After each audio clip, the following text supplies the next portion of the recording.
Check, check.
All right.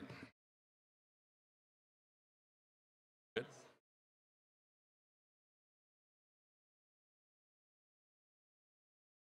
Good evening, ladies and gentlemen. First, I'd like to introduce myself. My name is Mike Janitovich, and I am the proud principal of Independence High School. And I'm thankful to be here today with these wonderful students to have an opportunity to present the candidates for the School Board of Education and City Council. First off, a little bit of a background about these students. So you're looking at some Independence AP government students who did a tremendous job last year. And one of our focuses at the high school is trying to find opportunities to engage students in authentic learning experiences. And nothing is more authentic than providing an opportunity within their city to present candidates for a local election. Because we all know local elections are really what drive our city, what really drives our communities, and what makes our places so special. So I thank you all for being here and being vested and interested in the Independence community. And I know these students have taken a lot of time to make sure that this night is a great success for everybody that is here. To those that are in the crowd that submitted questions, they formulated the questions surrounding those things that you put into place. So some of the things we maybe had to combine because there were a lot of submissions on there, but we do want to make sure that we thank you for submitting those because it's important to get the questions answered and to have some of the things out there that were there. So I want to share a little bit about how this is going to work. So the students are going to come up, and first we're going to introduce the school board candidates. Everybody's going to have an opportunity to share a little bit about their background, and then students are going to ask questions. To not have redundancy in going down the line and asking one question and then having candidate answer and the next one answer and the next one. And we're not going to do that. We're going to ask a specific question to a candidate, and they're going to have 1.5 minutes to answer that question. At the conclusion of that question, then they will ask, does any other candidate have anything else to contribute to that question or to that topic? So that way, if a candidate is interested in talking about that topic, they will be given the opportunity to do so. Candidates do not have to chime in on every single topic, and if somebody shared something exactly that their thoughts, they can agree with it on there. But we don't expect it to go down the line because I know there could be a lot of redundancy that goes along with that. So we're trying to get a variety of questions out there for all of the candidates. We do have timers in here. They are going to be raising up signs. We are going to let the candidates finish their thought. If the 1.5 minutes happens, we're going to let them finish their thought, but candidates, we please ask that you don't start a new thought at that point in time. We do have some quick fire questions potentially at the end if we get to that point. Might be asking you just rapid fire, 30 seconds, give us some of your thoughts on some of these topics, because there are some things that might be quickly and easier able to go through for them to get that. I do want to acknowledge this, that these are students. We recognize that this forum is new. It might be a little bit different, but we've worked really hard on this. So we're going to do our absolute best to make sure that this is the best experience for the candidates. We're going to do the best to make sure that this is the best experience for all of those in attendance. And we're going to do what we can to make sure that this experience is the best for our students. But before we begin this event, I do want to acknowledge Mayor Kurtz, who would like to address the crowd prior to our students beginning this event. Mayor Kurtz.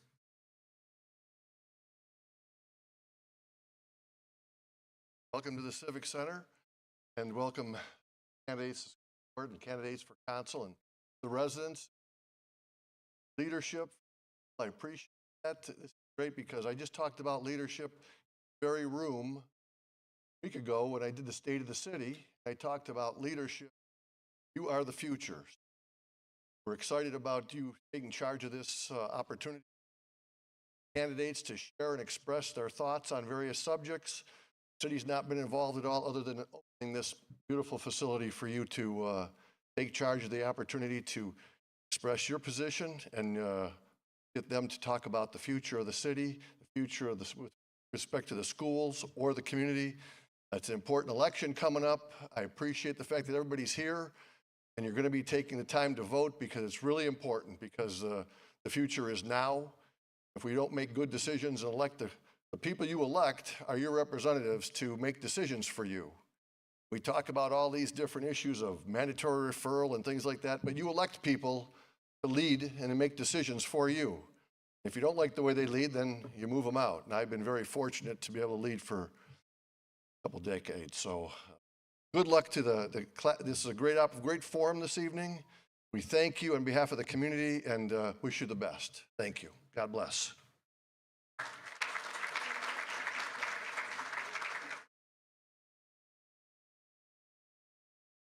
At this time, I'm going to begin to call up the students. For the school board, we do have Tatiana Rangelovic and we have Nora Alexa, who are going to be moderating the conversation for school. At this time, I believe Tatiana is going to come up first.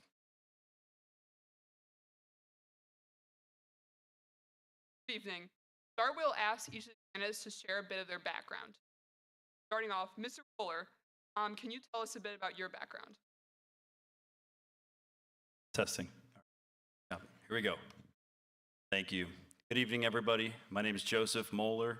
I'm a 2005 IHS graduate, along with my wife, Rebecca, who also graduated from Independence in 2004. Together, the two of us have 4 children, young children, ages 8, 6, 3, and 1. We're proud to be raising them as third-generation Independence students.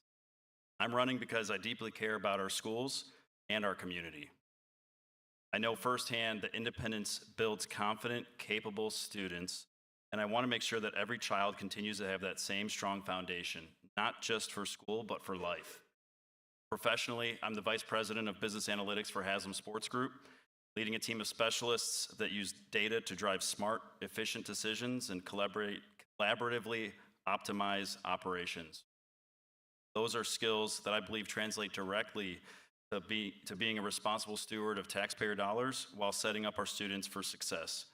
I've also served on the Independence Planning Commission for the past 4 years, gaining valuable experience in collaboration and strategic planning. Our district faces serious challenges, including funding uncertainty, aging facilities, preparing students for a rapidly changing world.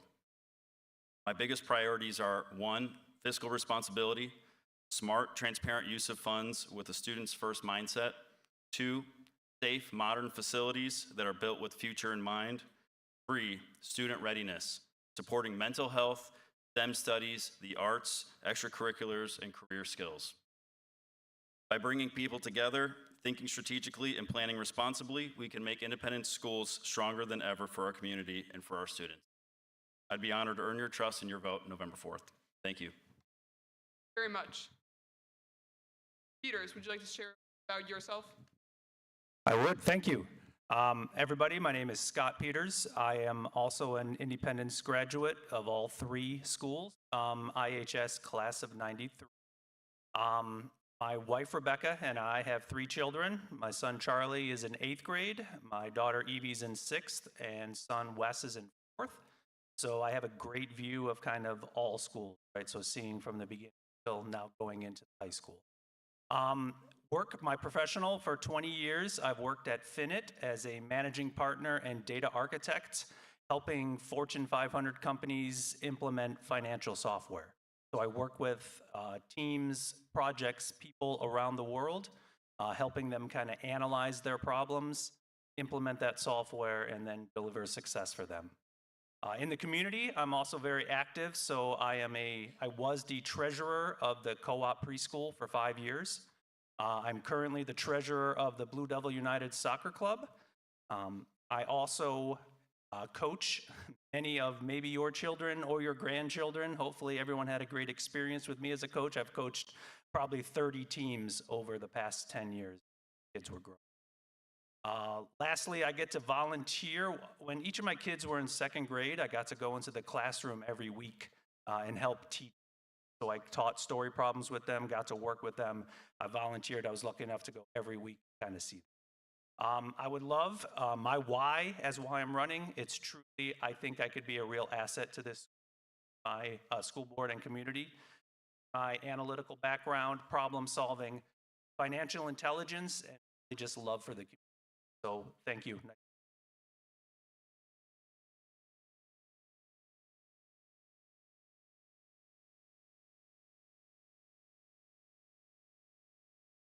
Good evening. Jennifer Reed-Edrin, and I'm honored to stand before you. Long resident, attended St.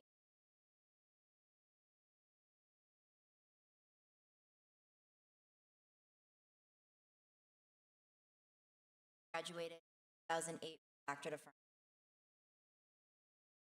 pharmacist. I believe problem solving.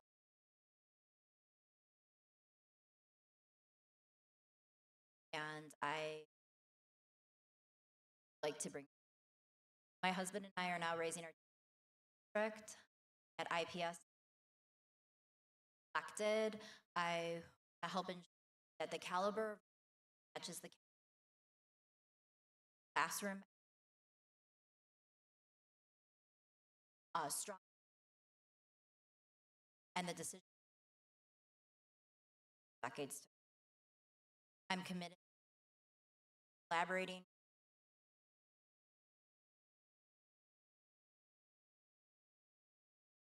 Together we can ensure high standards our community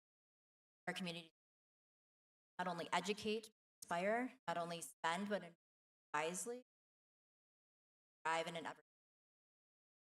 of our students, or the future of our schools is the future of our community. Acting and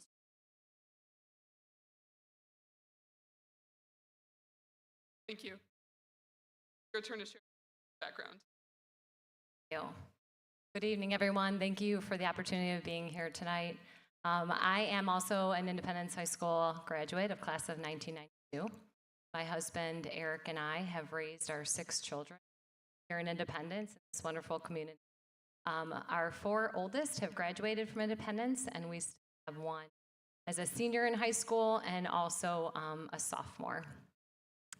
I am a graduate of Ohio State. I have my bachelor's degree in science, health, and physical education, and I am just really looking forward to continuing. It's been a privilege to serve. This is my 8th year. I've never been more excited to continue this journey, and I just thank you for this opportunity for tonight.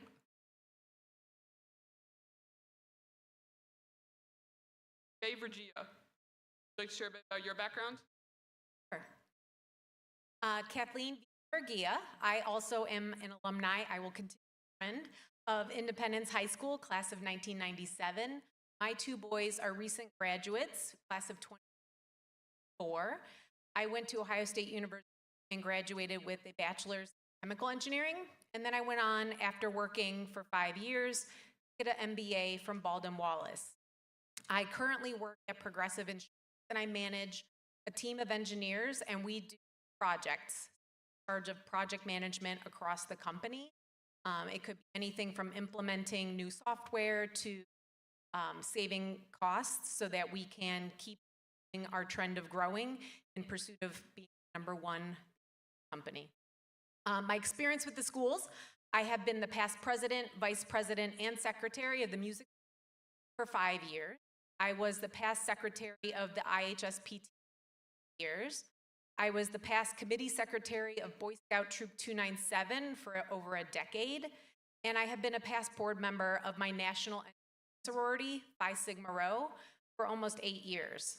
My degree and my certification, Six Sigma as a master black belt, that whole entire certification is for process optimization, driving continuous improvement, making sure efficiently and effectively, as well as with high quality. I believe that these skills will make me an asset to your board. We will now move on to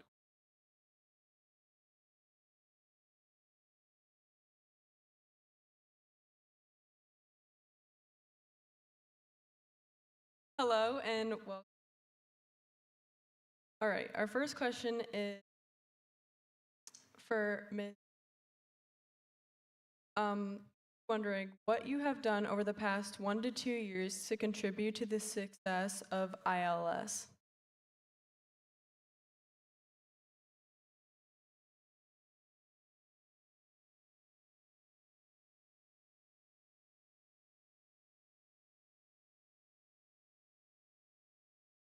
Sorry. All right, 1 to 2 years, what I've done to contribute in my time being on here. So I figured since I'm the only one on here that I would probably have this question. I would say in my early years, I asked questions. I think it's really important to ask questions. It helps understand the why. I think that's important, accountability. Within my first 2 years on the board, we went for a levy for new buildings. That failed. Those failures help us get information now and what we need to do down the road. And then a few months after that, we had the pandemic, which just obviously threw us off our rockers because there were so many unknowns. But we were the only school in Cuyahoga County, a public school, that came back to school in person in August. And that was a huge positive for us because our kids are best in school. But I will say, without a doubt, my biggest contribution as one of 5 was the hiring of our new superintendent and treasurer.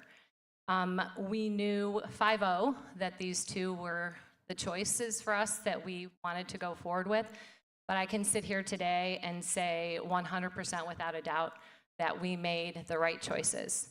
And the decisions that they've made going forward, what they have done in less than a year and a half has been just phenomenal. And that's why I have excitement at this time of more than I ever have had moving forward and all that we have to accomplish down the road. So. Thank you. Now let's transition to the candidates who are running for their first term as school board members. How have you been preparing yourself over the past 1 to 2 years to be an effective board member? Yeah. Let's start with Mr. Moeller. Absolutely. Yeah, I mentioned a little bit in my opening that I've been a member of the City Planning Commission for the past 4 years. I think just being involved with the community and understanding what's going on in the community is a big first step.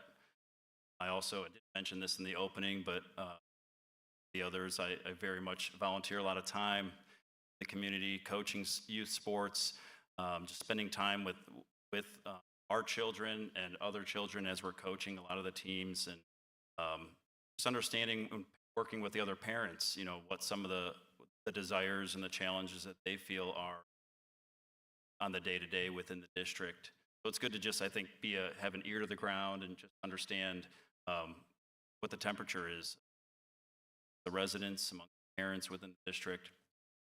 That's probably been the biggest, you know, separate from, I mentioned my professional background. We do a lot with data analytics, a lot of ability to problem solve and critical think. And when I went to Hiram College, I studied computer science and biology, and I think a lot of those skills transferred into my professional life today, and I would continue.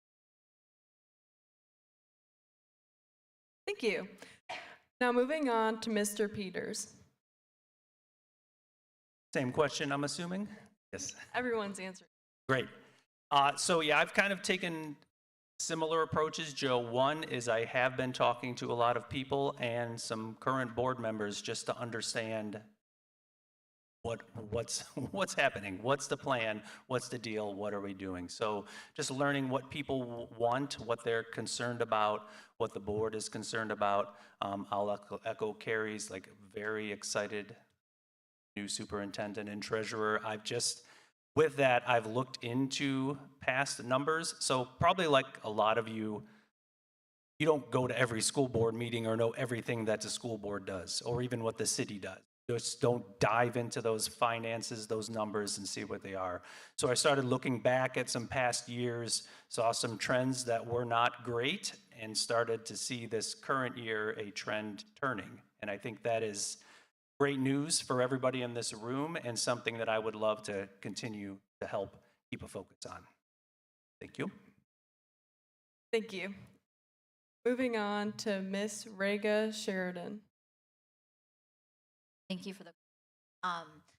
So from the very beginning, I've dove right in and joined TO as chairperson the past 5 years, and now I'm executive school. And that helped me understand, listen to, and the administration, what was important to them, what changes they. I've also been a part of the communicators group, part of the district, a group of community members, business owners.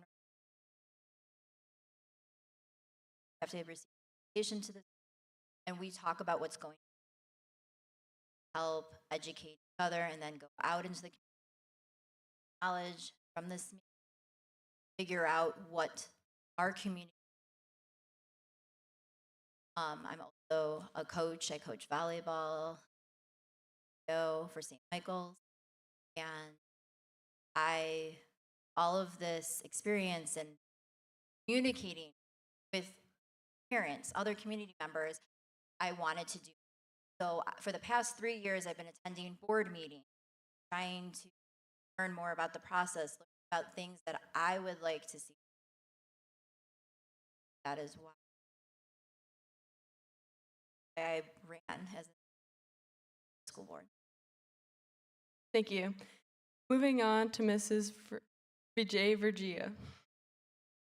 Thank you. What I've been doing to prepare for this role is that I have been attending our board meetings. Many times I am a person at the high school in the media center attending. I've been there with the 2 reporters that report the meeting minutes in our Independence Today and Gazette.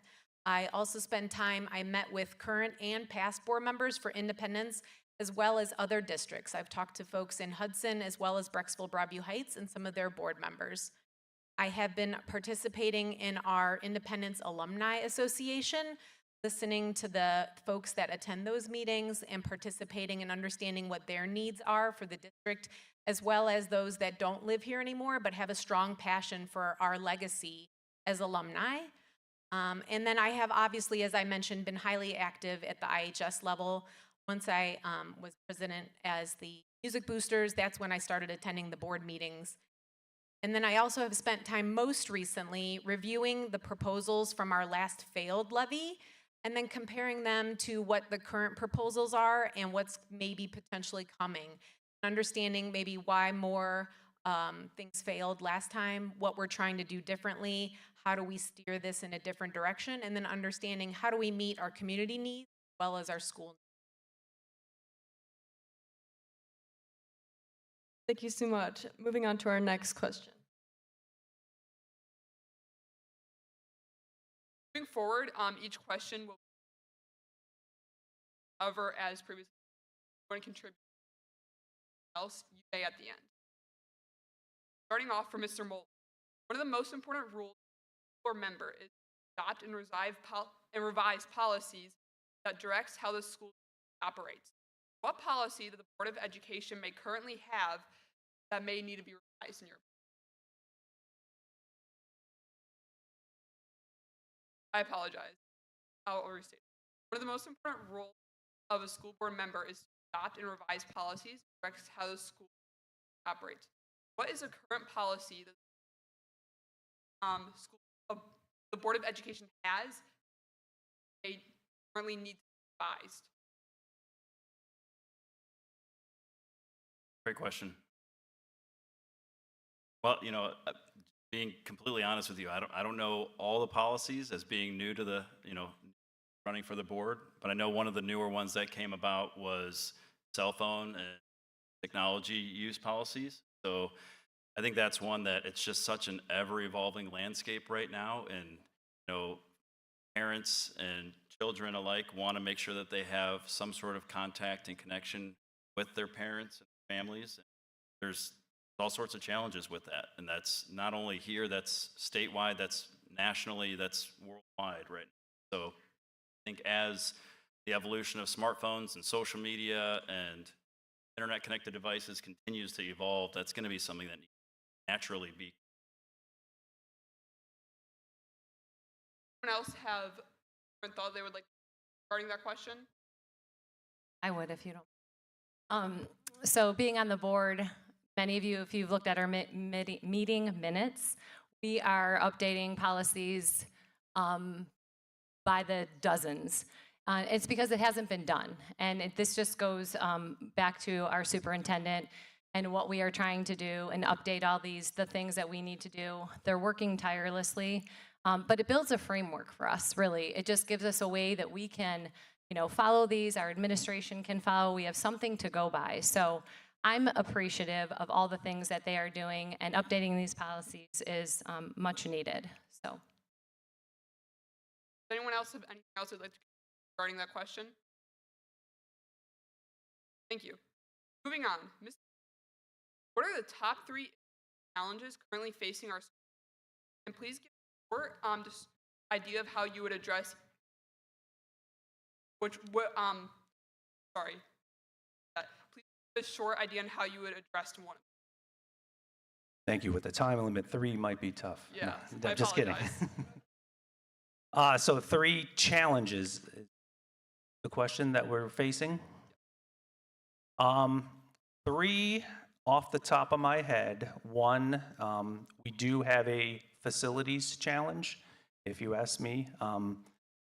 I know it's a tough subject to tackle, but 2 of our facilities are very old, and there was a recent study, maybe not recent, but just the analysis of that, right? So that's a big concern. I think many people who have children in the school or grandchildren, also a concern of the future of independence. Jen mentioned, like, strong schools truly are what make a community. So I feel that is a big challenge. How we solve it, I don't know if I'm ready to answer that one yet. I need to get more information once I am on school board. Another challenge, I know this is a challenge for some. I don't see it as much of a challenge, but students leaving the district, it's a challenge. I don't know that it needs to be completely addressed or challenged. I think a solution to that is we simply make our district as good as it can be, as well as advertise that we are as good as can be. I think sometimes we give ourselves maybe a bad rap that we are not as good as we are. I challenge that looking at the high school in particular, primary school in particular, are fantastic schools. Middle school is on the right track now, and I think that is continue to focus on those individual schools. The administration is in place, and I think that's the solution. Thank you. Does anyone else have anything else they wish to that question? All right, Ms. Verghese. I think another challenge that we're currently facing is our funding challenge. That is something not unique to our district, but it is ongoing throughout the state of Ohio. Our funding was declared unconstitutional more than 2 decades ago and has still not been rectified.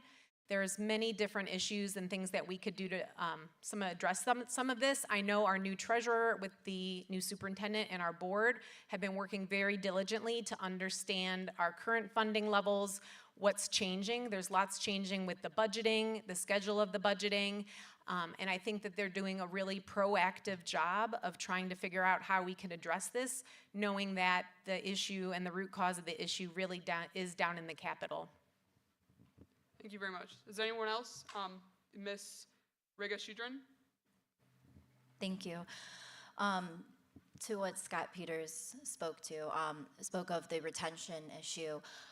We have, the school board has brought this up many times that they would like to focus on the retention of 8th grade to 9th grade and maintaining our high schoolers, but I've noticed that there may be a retention problem earlier on, and if we take a look at the numbers in the primary school, there are numerous families leaving for numerous reasons, but maybe we can do a closing survey of why people are leaving, but I don't think we notice those numbers as much because there's, especially since COVID, there's been an influx of new families coming to the district. So 5, 7 families leave at one time, but we're actually getting 5 more families in at the same time.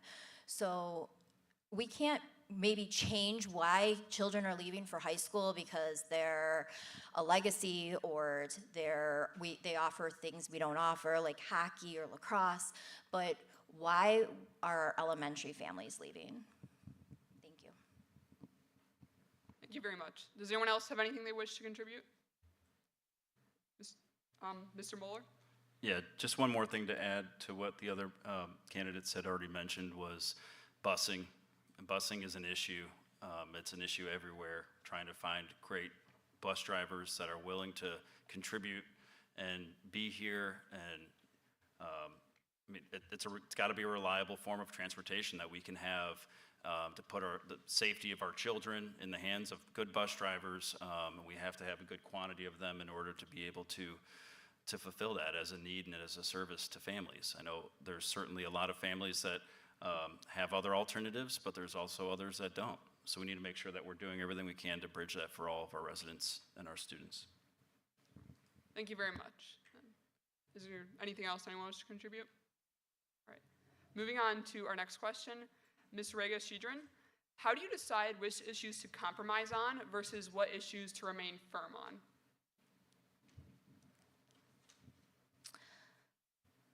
Well, that's a difficult question to phrase, but I believe that you have to be open-minded, okay? And I never want to make a decision by myself. This is a board. We are a group of 5 individuals, or the school board is a group of 5 individuals, and you have to work as a team. However, I don't believe that it always has to be a unanimous decision. You have to stand firm in your beliefs and what the community, the educators, the parents, administration, but everybody, you have to take all of that input and you have to make an educated decision. And just because it may be a 4-to-1 vote, you can't be pushed one way. Like, then it's a 4-to-1 vote. You have to stand firm in what you believe in. And what that brings to the table is you want somebody that's going to do that for you, that's going to listen and help your voices be heard and reflect that. Thank you. Thank you very much. Does any other candidate has anything they wish to contribute to that question? All right then, thank you.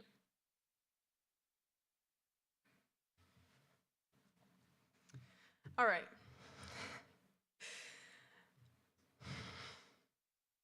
Okay. Mrs. VJ Vergia.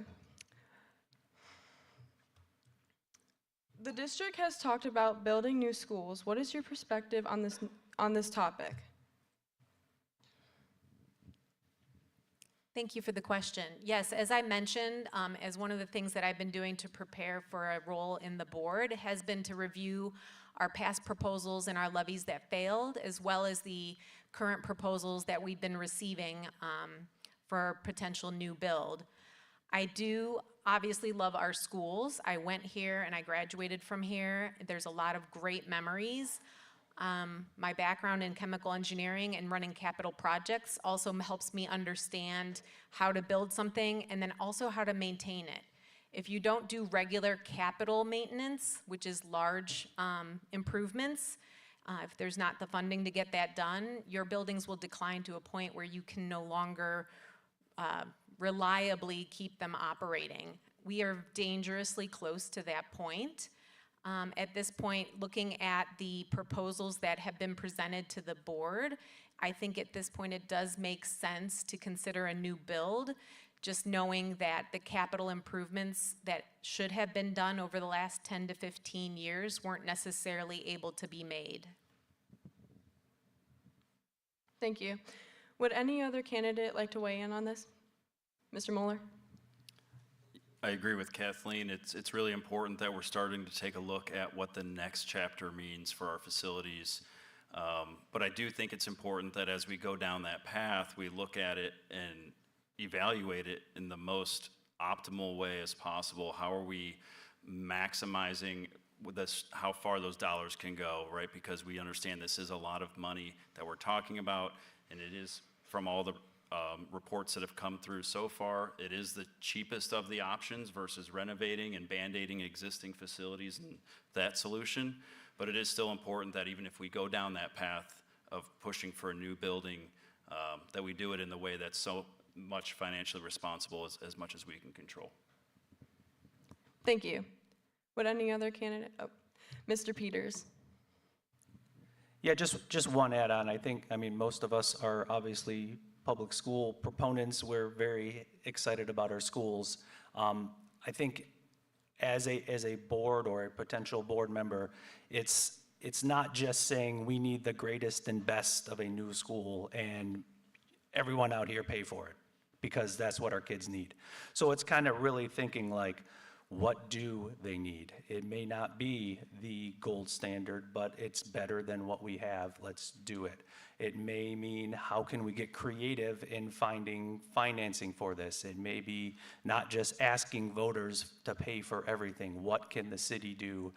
So it's just kind of that creative thinking, working, knowing that everybody, we're all in this together to help, build it, keep Independence the way it is. So thanks.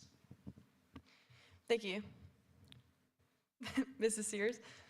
Thank you. I do want to say thank you to each one of you that have said something about that, because it is something that we talk about all the time. And when we think about bringing a bond issue to all of you, we have done our homework. We're doing our homework. We want to, like I said earlier, learn from 2019 when we failed. What are you telling us? And you mentioned this too, Scott, we don't want the best of the best. We want our needs met of what, not getting the Rolls Royce of a school just because we're independents. Our buildings are 65, 70 years old.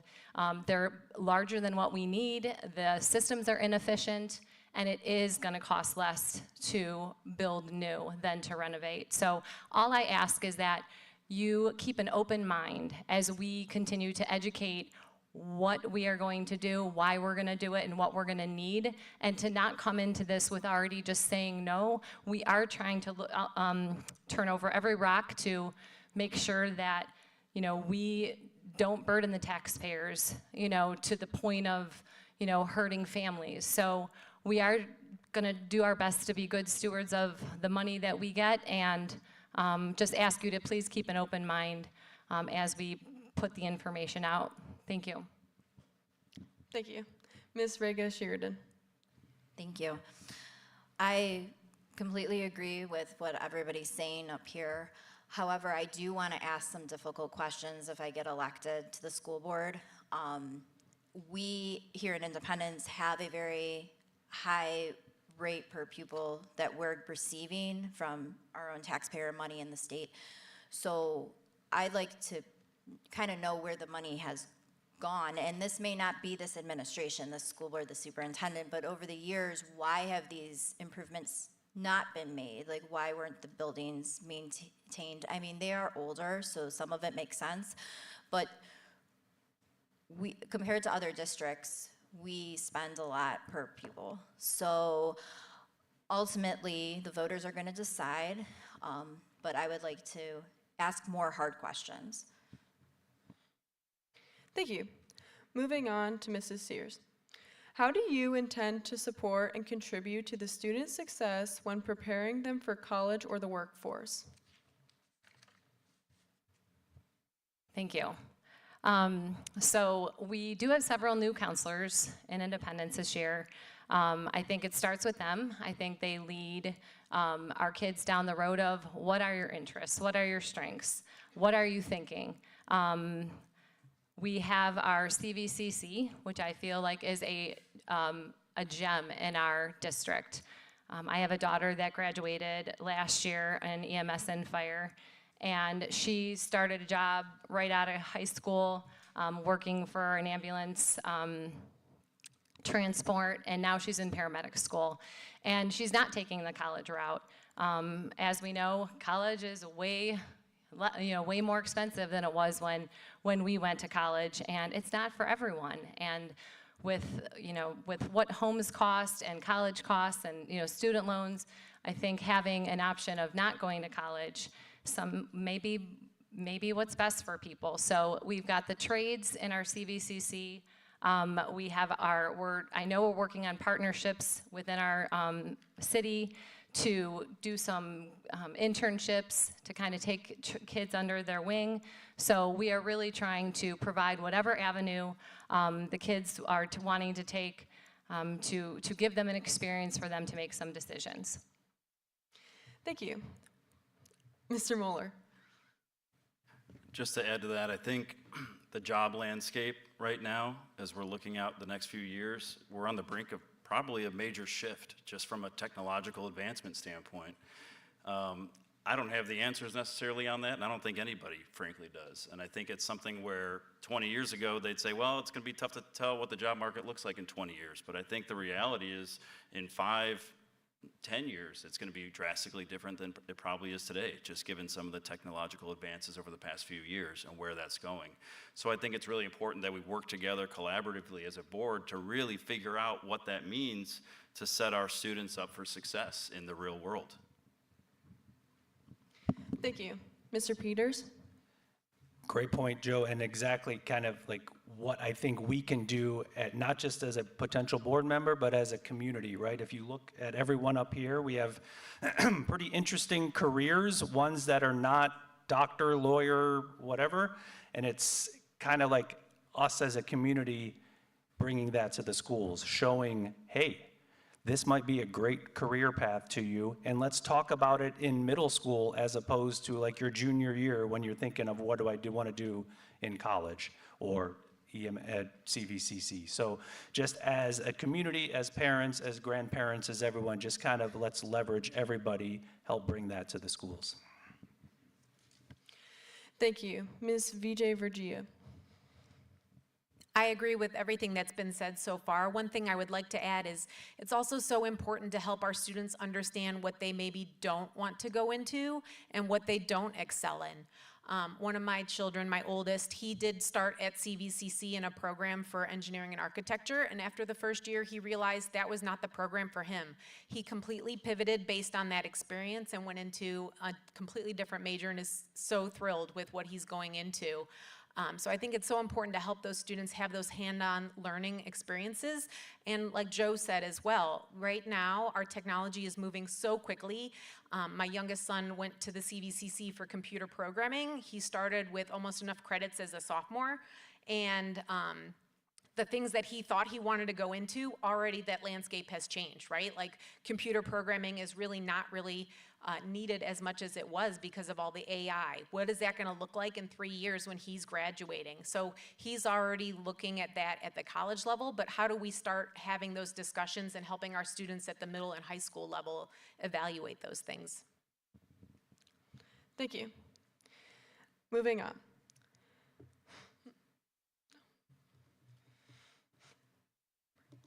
Okay. Mr. Moeller, some have shared a concern over busing and congestion, specifically at the primary school. Do you share these concerns? Please explain. Absolutely. I've got 2 children right now that go to the primary school, and 2 more coming up through the systems that will be going through the primary school unless there is a shift in the building situation, as we talked about already. But it's flat out just unsafe. It's not a safe situation right now. There's so much congestion and traffic going down Hillside. So there's safety issues just from the drivers and people trying to get around, people that are not there to pick up kids, but people trying to just get down Hillside because they live at the bottom of Hillside and they're coming home from work. It's not a good situation for those people. It's not a good situation for the parents, the children, everybody sitting in cars, worrying about traffic going around. Officer Green, I can't say enough about how amazing he does of a job, but he's one amazing officer that stands there and directs traffic in a great way, but it's so unsafe even for him to be out there the way it is. Second, I think just having one access road to that building is a separate safety issue, aside from just the congestion of traffic, but it should help alleviate some of that traffic. So yeah, I would definitely be for finding a solution to improving that layout. Thank you. Would anyone else like to contribute to that topic? All right, moving on. All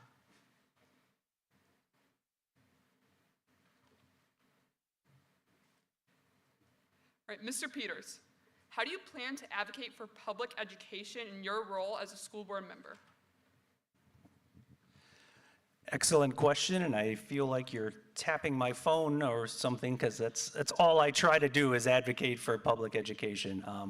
I'm a public education kid. Again, private education, if that's your route, that's great. I don't think we need to say, come to public, but I think it's a fantastic opportunity we have in schools, and I will continue to just speak my mind to everybody that I know. I am not shy when speaking about that. I will also try to find alternatives to help our public funding crunch. What that means, I don't know yet. I'm not on the board. I'm not, working on that, but that is what I will try. Thank you. Does anyone else have anything else they wish to contribute to that question? All right. Moving on. Ms. Rega Shidran, fiscal responsibilities is something that voters ask from board members. How will you ensure resources are distributed equitably across the district? Sorry. Fiscal responsibilities is something voters ask for from board members. How will you ensure resources are distributed equitably across the district? Thank you. I think that we need to speak to the educators and administration and see where those needs are, and we need to evaluate and make a list and figure out what's the most prudent to take care of first. I believe that preparing our kids for the future is the most important, and that it needs to be divided between all three schools, but especially the high school. I mean, preparing them for the future is our goal, and we need to provide them with the best education, and the foundation is important, and we need to just listen and come together as a group and work together more. More collaboration is key. Thank you. Thank you very much. Would anyone else like to contribute to that question? All right. Moving on. Ms. Vijay Verghia. Safety is one of our top concerns. How would you work to ensure a safe environment for all the members of the independent school community? Thank you for this question. Safety encompasses so many different aspects within our district, right? You're looking at physical safety as well as online safety. It encompasses our students as well as our teachers and staff and administration. One of the things that I would like to see, as I mentioned, I had been volunteering with the Boy Scouts of America for over a decade. One of the things that's required is all volunteers do get a background check and registration. As somebody who's been the president of the Music Boosters, the secretary of the PTO, volunteered with the PTOs at the middle and the primary school, we have people in our schools every day as these volunteers and exec board members. There's really no volunteer check that happens currently, and it does potentially leave us at a risk for our students in our district. I'd like to see something that we could do to make that a little bit more stringent, knowing the excess that the exec boards and the volunteers have to our students, our staff, and our administration. Thank you very much. Would anyone else like to contribute to that? Yes. Thank you. Our student safety always has to be our highest priority, and when the students feel secure, that's when they're able to learn and grow and thrive. And I think that not only is the traffic pattern a problem at the primary school, but also there's no secure vestibule. And when you first walk in the building, that's it, you have full access to the building. And I understand that it's difficult to invest that kind of money if we're going to be building a new school. However, even if the bond passes, it's going to take time, and it's not safe. That's probably our least secure building, and it really should be addressed because those children can't wait 3 years for safety. It needs to be addressed now. Thank you. Thank you very much. Would anyone else like to contribute to that question? All right. Sorry, I didn't know if someone reached for a mic or not. All right. So next we'll be moving on to our quick hitter questions. These questions are only 30 seconds, but each person will be able to answer.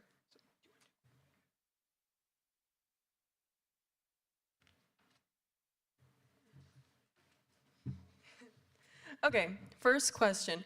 What is your view on the current cell phone policy? Mr. Moeller. So current policy, I like that no cell phones are allowed in the primary school because that's where my kids are at right now. I like that there's a policy in place to really limit it at the middle school as well. Prefer leave it at home. If you have to have it with you, don't have it out anywhere. At the high school, it's a little bit more lenient.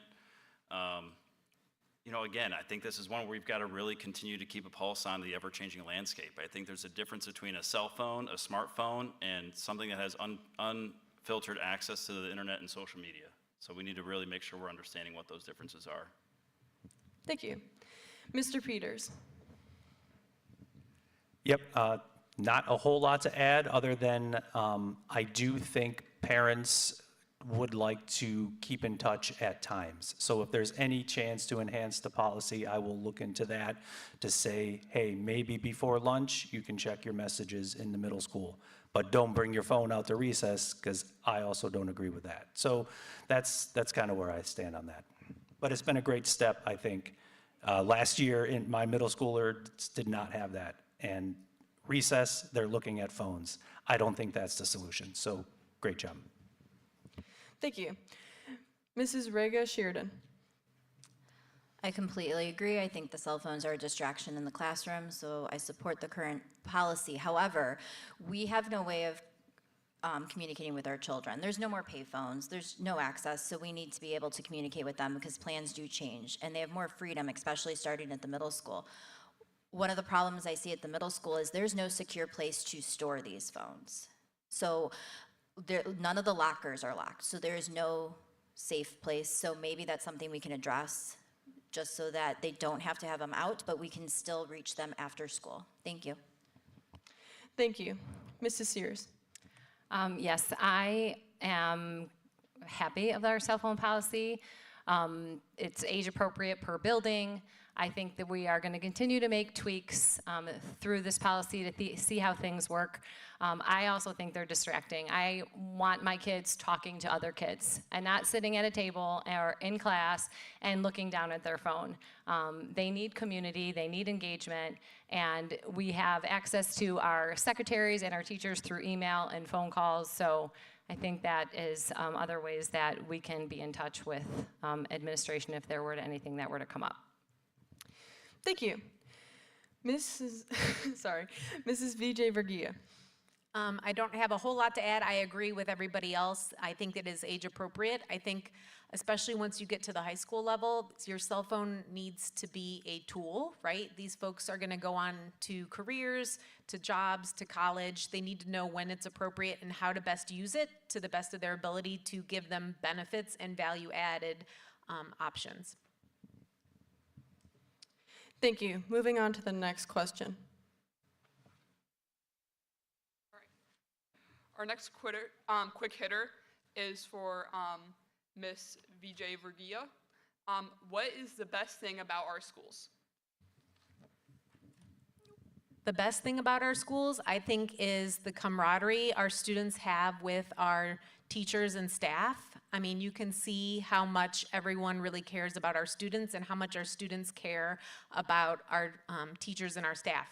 As a parent of new grads, I still see my students interacting with their past teachers and their past administrators and the past staff at the buildings.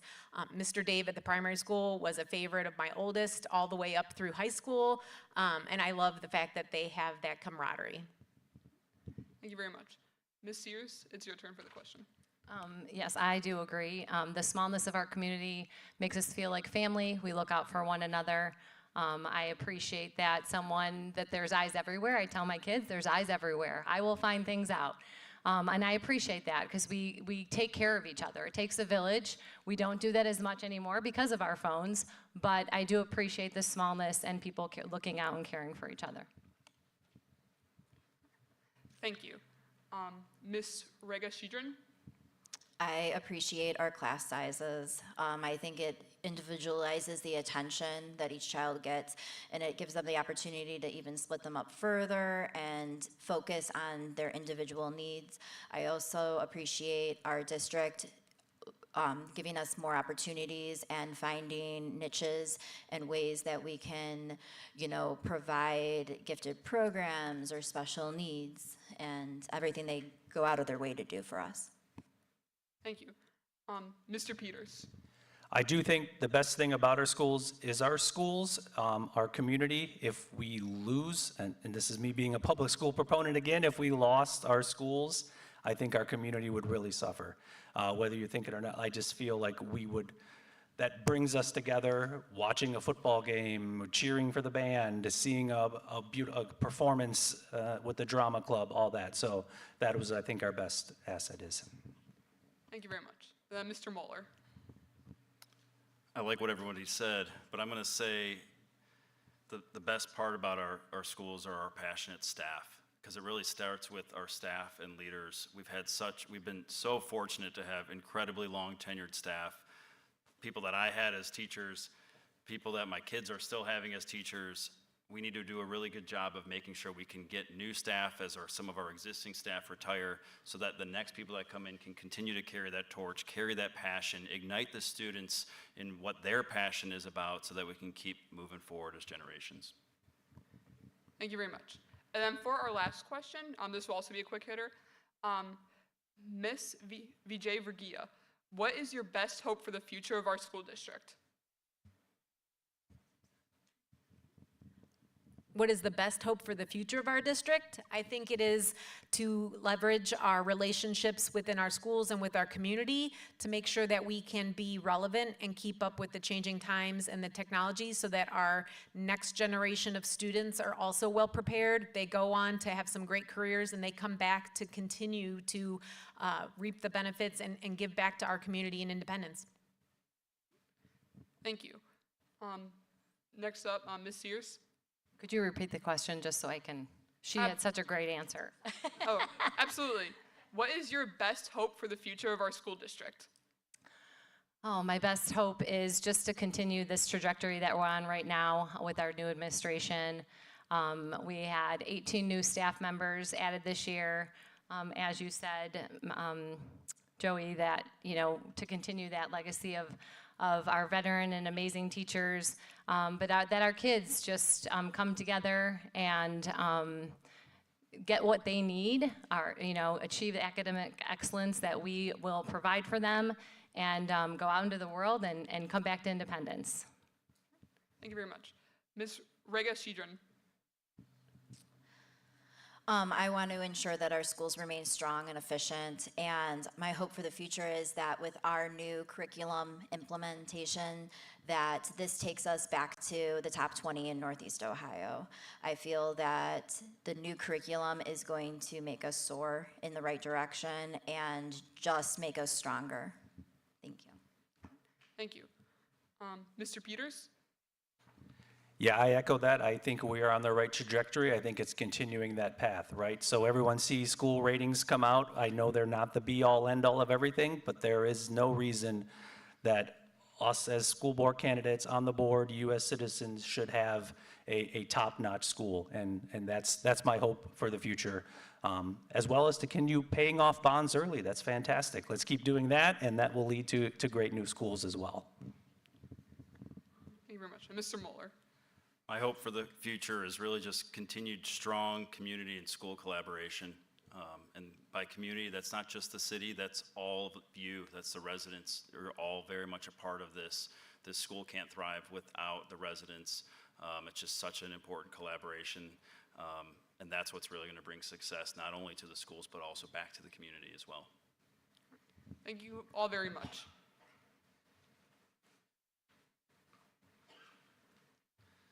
All right.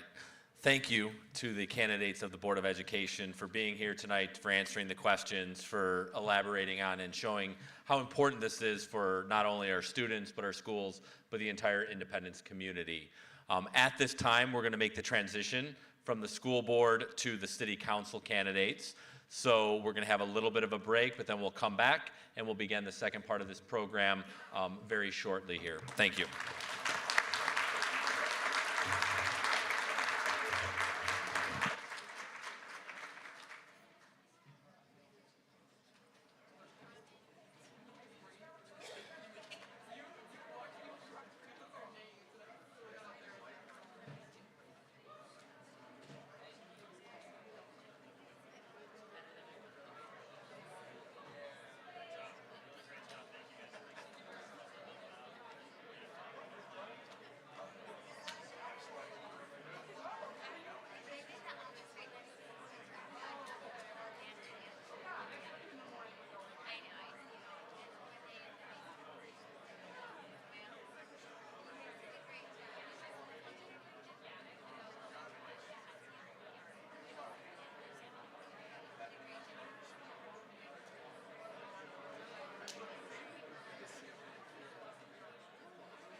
We're going to begin in 2 minutes, so if you could please take your seat. We'd like to begin the second portion at 7:10, which is 2 minutes. Thank you.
Oh, yeah. Okay. Audio? Yeah, I think it was more of a YouTube and female Gotcha. voices. Okay.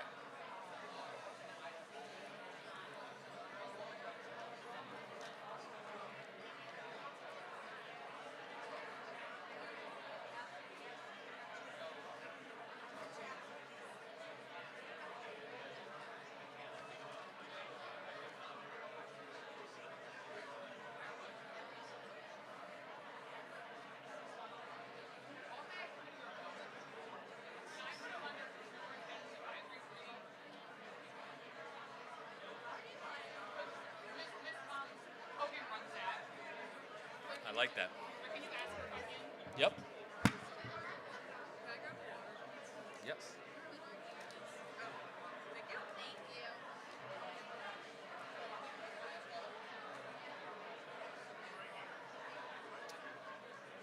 All right.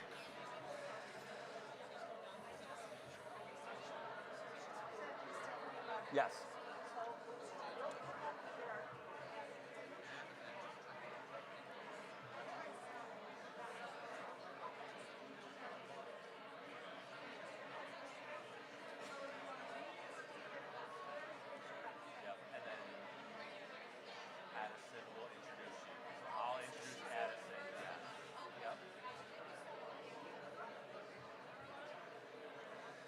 All right, we're going to get started here, so if everybody could please take their seats.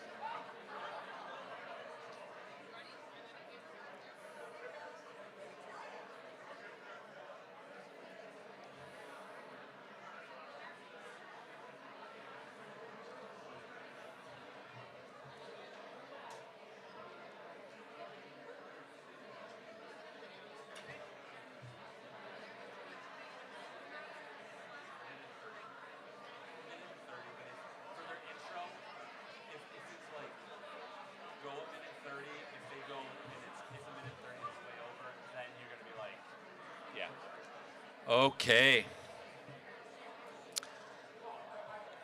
Thank you, everybody. We're going to get this second half started here, so if you can please find your seat.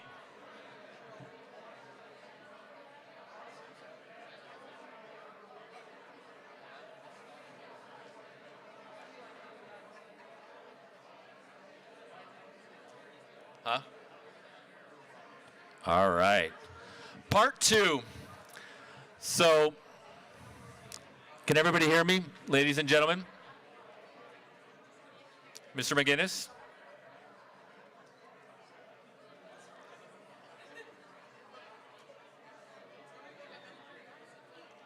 All right. Louder? Is this too? Can we hear me now? Everybody hears? All right, we're going to get going. Mr. McGinnis.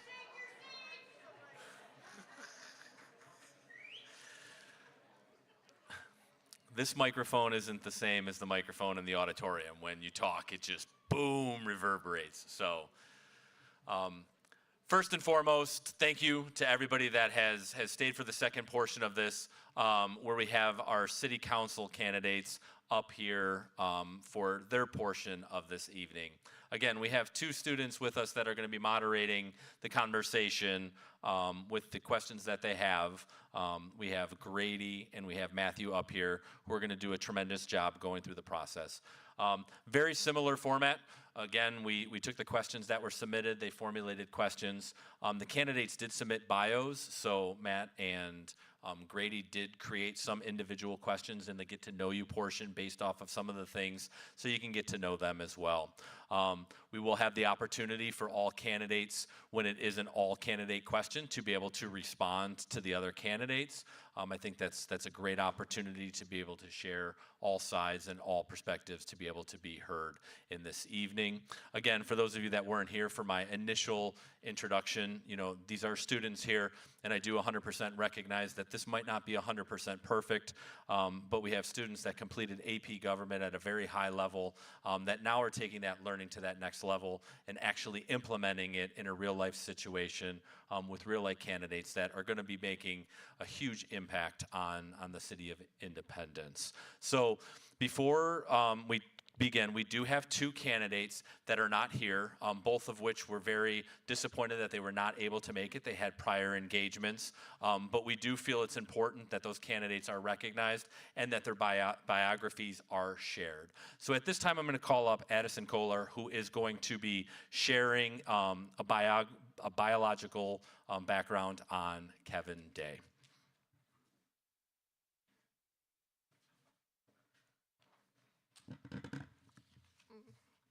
Kevin Day currently serves as councilman for the City of Independence, where he brings decades of leadership experience and a deep understanding of business, finance, and community service.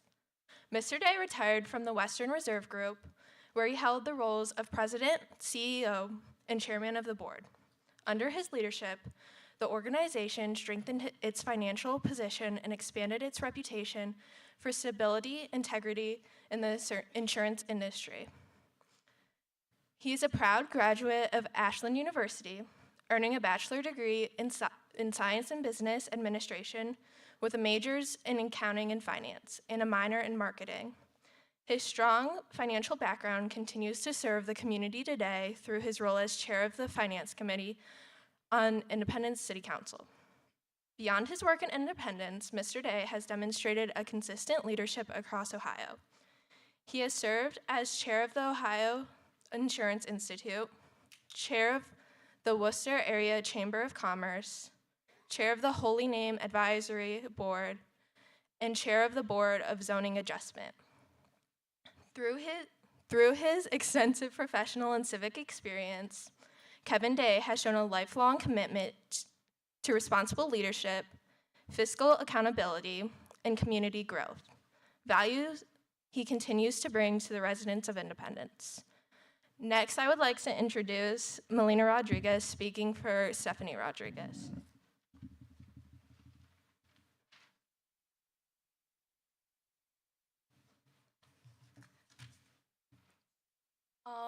Hi, my name is Melina Rodriguez. My mother, Stephanie Rodriguez, is running for city council, and unfortunately, she could not be here.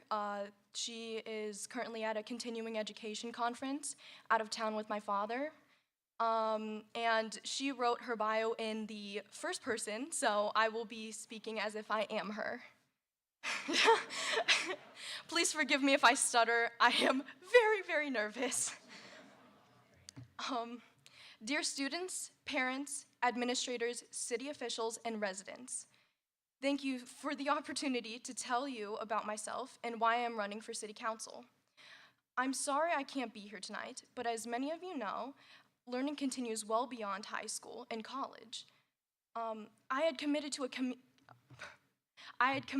a continuing education conference that I could not cancel because of short notice.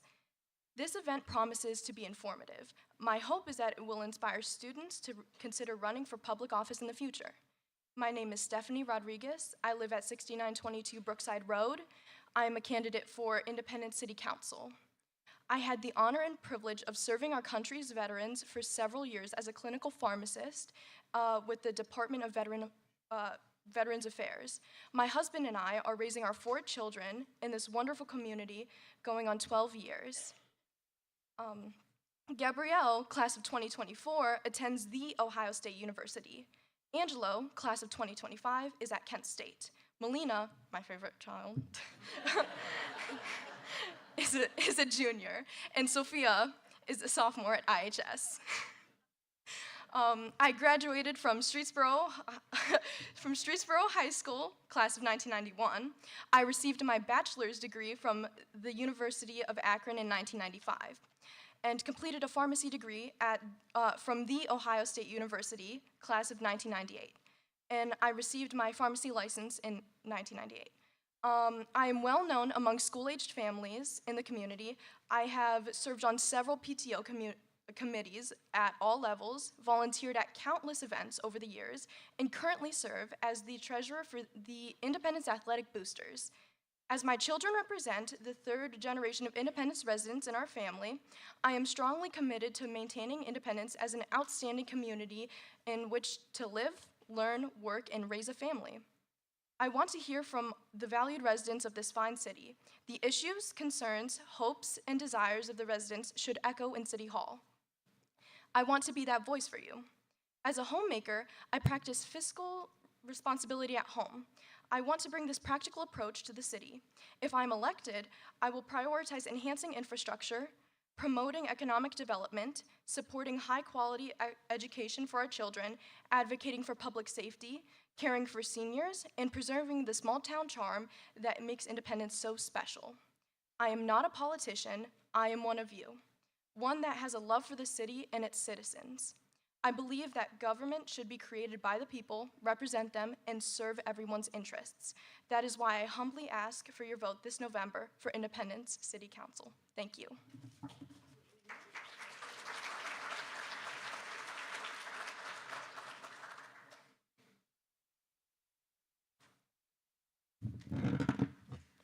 All right, now that that's concluded, I'd just like to say that thank you to everybody for coming once again.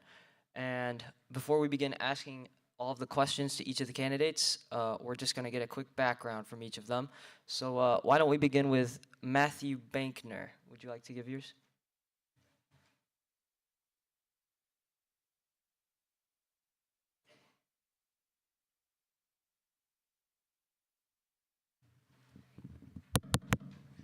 Sorry, everyone, I'm going to stand every time I talk because I was raised that you stand when you address a crowd.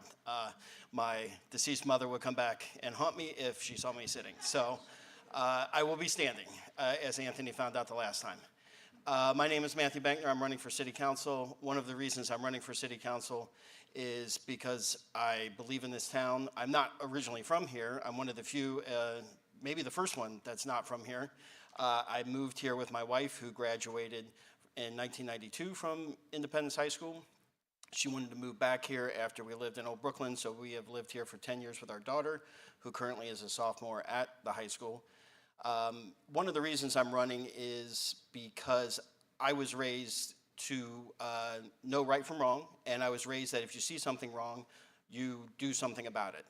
And those of us that live on Stone went through something these past 2 years with Concordia, and that prompted me to run for no other reason than our voices were not being heard. And I'm not a politician, just as Stephanie said, or her daughter said on her behalf, I'm not a politician either, but I feel like we need someone to actually listen to the residents of this town and follow what the residents say when we vote. And that is why I'm running. I ask for your vote on November 4th. Thank you. All right, thank you very much. Let's move on to Cheryl Chase, or Dr. Cheryl Chase. That's fine. Hi. I'm so glad you stood because I was back there watching the school board going, I can't see. So hi everyone, I'm Dr. Cheryl Chase. I'm a lifelong resident psychologist with a practice on Rockside Road. I'm a proud mother and I'm a business owner. I have been serving this city for over 50 years. Yes, I'm that old. I remember walking up and down Brecksville Road in my Girl Scout uniform on Clean Up Ohio Day. I was born and raised here, and my children have been raised here. I have 3 kids, my oldest two have purchased homes here in the city as well, which is what was kind of the biggest boost for me because my grandkids are going to be here, and now I have some skin in the game. Professionally, I hold a PhD as a psychologist. I have a practice on Rockside. People all across the nation turn to me for leadership, and I'm trusted. I've also run businesses in healthcare, food service, and manufacturing, and I serve on 2 nonprofit boards. Locally, I have volunteered with our community emergency response team for over 20 years. I do the disaster psychology training, and I've been asked now to train all other certs in the region. I'm the first woman to have been appointed to the Planning Commission. I have weighed in on over 50 decisions, some of which were not very popular, but had to be made. And I have been known to be a person who asks difficult questions. I've been stopped and told, I appreciate the questions that you're asking. I'm not here because one hot button issue pissed me off. I'm here because I live in this city. I plan on staying in the city. My kids are raising their families in this city. I've been giving to the city for over 50 years, and I plan on continuing. I appreciate your time. Thank you.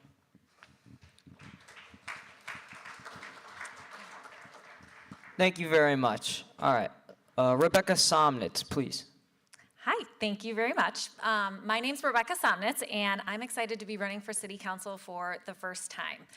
I am very involved in the city in many different aspects, from owning a small business in the center of town, to purchasing a commercial building in the center of town, to having public school children. I think this is a benefit to somebody on council because I think it gives me a different perspective that other people might not have or might not know about when they're making decisions. To give you some background on me, I grew up here, moved here when I was in 3rd grade. I went to the primary school, I went to the middle school. I'm a high school graduate, year 2000. I went on to the Ohio State University to earn my degree in communications. After that, I moved to Chicago, where I worked in association management. I probably worked with associations that you've been with, to learn how to run basically businesses. I was the education arm, so I planned a lot of their continuing medical education conferences that Stephanie is probably at right now. That gave me a great perspective. While I was there, I decided to get married. And as cliche as it sounds, I was trying to find a wedding dress, couldn't find something I liked. My high school friend at the time was living in Chicago, and we said, we should open up our own bridal shop. And that's what we did. So a year of planning, we thought it would be great to bring it back to Cleveland, and that would bring us back to Independence because we knew we always wanted to raise our family here. So in 2010, I moved back. I opened Something White on Sunset Avenue. I was there for 13 years in the same building as the bike shop. Then in 2023, I took the step to buy the building behind Dairy King, and I renovated it and made it into 2 retail spaces. So Something White is on one side, and then I can rent out the other side. And this is what probably really spurred me to run for council. I actually really enjoyed renovating the building. I wanted to do something in Independence. I looked at everywhere in Cleveland to move my bridal shop, but I knew I wanted to stay here. And so that was kind of the reason where I was like, I can do more. I can help more. So I felt like running for city council would be the next step and the next way that I could help our city continue to be a premier suburb of Cleveland. Thank you very much. Let's have Sarah Swesda next. Hi, it's Sarah Sweda, and very nice to see everyone, have the opportunity to speak with you. I've been in Independence for 14 years. To give you a little bit about my professional background, I've worked for the city part-time since 2011 for the Recreation Department. For most of my career, I've been an educator, and prior to that, I was a journalist. So covering city council meetings, being involved in planning commission, and seeing how city budgets are passed and kind of how the system works is nothing new for me. I have been working with the city almost since the month after I moved in, 14 years ago. to address issues that were going on primarily with development. And through those 14 years, I finally come to the decision that as somebody who has only been here for 14 years, and you see how things are done differently in other towns, that I really think it's probably time for us to expect more. And so that's the slogan for my campaign, expect more. I'm running on 4 pillars. They are improved, expanded, and a supportive safety. They are responsible economic development that also keeps the unique, historic small-town feel of Independence while providing the necessary funds that we need to keep our wonderful services. I'm also running on a platform of communication, because when I was certainly trying to communicate with city council members, especially over the last 2 years, I received very little response. And so that's one of my pledges to you, that within 24 hours of you reaching out to me by phone or by email, you will have a response from me. And so then a budget and fiscal responsibility is the 4th pillar of my campaign. I'm pretty fiscally conservative. I think we all know how to live within a budget, or we're expected as adults to live within a budget. And I believe we can do that in the city while still keeping our wonderful services, but also taking care of some of the things that have probably been neglected, as I hear from residents. Your sewers, your water issues, the infrastructure problems that we have. And so sometimes if some of those tough decisions need to be made, you know, I feel very confident in my ability to make those decisions and make sure that you are well informed of those decisions all along the way as we're making those decisions. So I don't want anything to come as a surprise to any of you. I think in a town as small as Independence, and with the technology that we have today, it should be pretty easy for your city council to have a real nice pulse on what you want, and to also be able to communicate with you in a very transparent way, what we're thinking, what we're planning, what the administration is thinking and planning, so that you're well informed, and that you know that I'm a good steward of your tax dollars. Thank you. Thank you very much. Vice Mayor Anthony Tagliotti, please.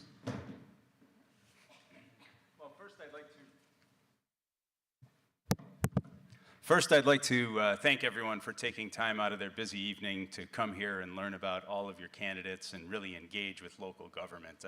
I applaud all of you, so thank you for being here. Now a little bit about me. I'm a product of the City of Independence, graduate of Independence High School, class of 1995. After high school, went on to Kenyon College, where I studied biology and anthropology, played football and ran track. During my time at Kenyon, I also conducted biomedical research studies at Harvard Medical School and Massachusetts Institute of Technology, MIT. And I was able to graduate from Kenyon in 3.5 years, so I used that additional semester to accept a contract to play professional American football in Denmark. So I lived and worked internationally. When the season ended, I came back to the States and continued my biomedical research at Harvard and MIT, which then led me into a career of management business consulting in the chemicals industry, which again took me living and working internationally and globally, helping businesses to fine-tune and optimize their operations. That ended when the economy shifted in the mid-2000s and we had a dot-com bubble burst. At that point in time, I was living in Antwerp, Belgium. I moved back home to Independence, ended up marrying an Independence girl, IHS grad of 98. Settled down, set in roots here in Independence, raised 2 boys who are now 13 and 15 years of age. And at that point in time, I realized that my parents were here, my sisters, my brothers, my children. I really wanted to get involved and help to make Independence the best it can be. And fast forwarding, I've been your city councilman for 12 years. 8 of those years I've served as your vice mayor. I've also served 4-year term as the mayor of the city of Independence. And in that time, I really believe that I have acted as the voice of the people I believe that I engage with the members of the community, our constituents, and get a pulse for the community to better represent everyone in this room and in this community on the floor of City Council. And sometimes it may be the descending vote, as it was on the Concordia issue and some other issues, but in the end, I do feel that I am a true representative of the people of Independence, and every day I strive to better the city and to make it the best that I possibly can.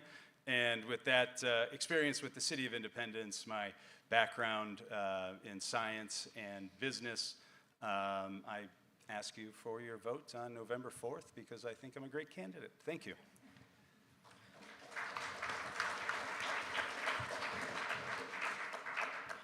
Thank you very much. Please, Councilman Dale Vaverka.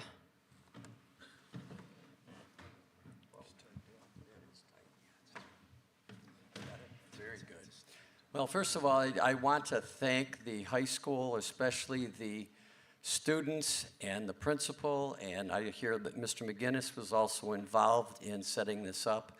I don't think there's anything more important than hearing the people that are hoping to get your vote. So having a program like that is really critical. People often ask me, how did you become involved in politics? Well, as a science teacher for 34 years, educated at Kent State University with a bachelor's and a master's degree, went to Independence primary, middle, and high schools. So definitely have been a member of this community for approximately 60 years. So member of the community, but not an extremely involved member of the community in my early years here. What started to get me more involved in this community was about a little over a dozen years ago. At that time, there was a question on whether or not Steel League Road was going to be developed and how it was going to be developed and what went on. And as I observed from the sidelines, I noticed that there was some dissension as to whether or not Steel League Road should be the entrance that it is or not. And it was called to a referendum by the residents. To me, it was really important that the residents had an opportunity to share their opinions and their attitudes. And at that time, just before the vote was to take place, there were a whole bunch of trees in the one area that were taken down basically to sway the residents in their votes toward that referendum. So from that point on, I became very much interested in city government. I attended virtually every council meeting starting back in 2012. I ran for the first time in 2013 and visited virtually every home in Independence to talk to residents. Was not elected. Ran again in 2015, was not elected. And as they say, maybe the third time is the charm.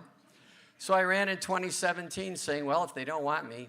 Anyway, each time I've attempted to visit with every single resident in the city, every single home, and finally in 2017 became a member of your city council. I have served now for 4 terms, 8 years. I think it's very important to listen to residents. I answer my phone, I answer emails.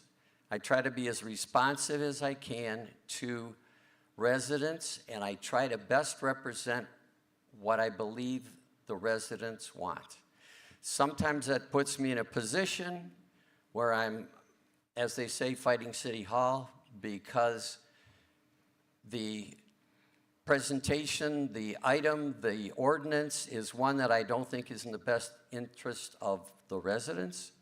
So for that reason, I am very willing to say, no, I don't think it's right. I am not willing to vote for that. I will stand by my voting record, and I would hope you please consider me for this last, final, 5th term. Thank you.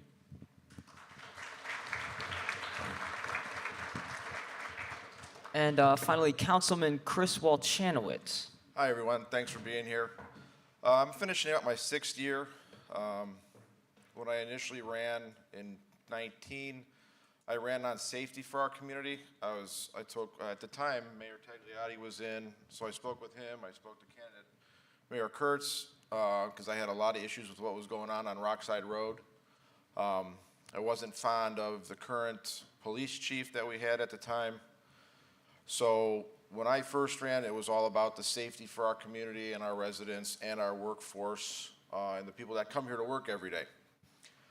So talking with them, it kind of really sparked inside that, I wanted to get in and try to maintain better safety for our community. And so far, with our new hire of Chief Butler and a fully filled staff of officers, our safety is way better than it was 6 years ago when I started. Other things, I did graduate from Independence in 1994. I have 2 daughters. One's a junior and one's a 5th grader. I've been married for 18 years. My wife is not from Independence. I apologize. But that's okay. She's from Brook Park, and I learned a lot from my in-laws from the other side of town. I've learned a lot in these last 6 years. Unfortunately, there's good and there's bad. One biggest thing I learned is you're never going to make everybody happy when you have to vote on something. We know that the last few years with the Concordia property, it was hard decisions that had to be made, and there was several people that were they were not interested in that facility, that development. But there was also a tremendous amount of people that wanted to downsize, but they wanted to stay in our community, but there was no place for them to go. So those were some really tough decisions that I had to make, both as a council member and on the BZA board to pass variances so that development would work. I'm not disappointed in my votes on those. Because I feel if residents want to stay in the community, they should have the opportunity. And at the time, we didn't have an opportunity for residents to stay. And as Mayor Kurtz always said, we hate to see residents leave that have been there their entire lives. Now we have the opportunity for many, many residents to stay or many residents to come back. I appreciate the high school and Mr. McGinnis, Mr. Janatovich, and all the work that you've put in for this. Thank you, and I hope I see your vote in November.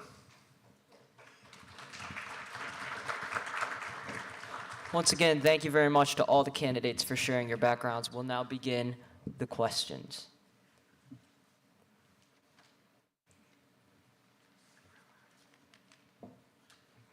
Please hold.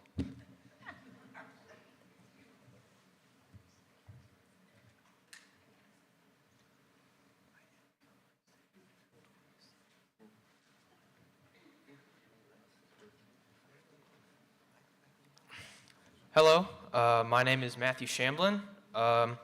Thank you to everyone for coming. Thank you for all the candidates. And I'm going to be starting off with questions for all of the candidates. And I'll be starting with one candidate, and then others can answer after the first one. So let's get started with a question to, how about Vice Mayor Anthony Tagliati. What is the #1 issue that you wish to work on if elected, and how do you propose that it be fixed? Yes, how do you propose it to be fixed? Well, that's a great question. City of Independence has many issues. Councilman Walchano had stressed on safety. It is obviously one of our top priorities, but we have been gaining headway in that. I think right now, Council has been having a lot of discussions about infrastructure prioritization, primarily with the water line that runs north and south down Brecksville Road.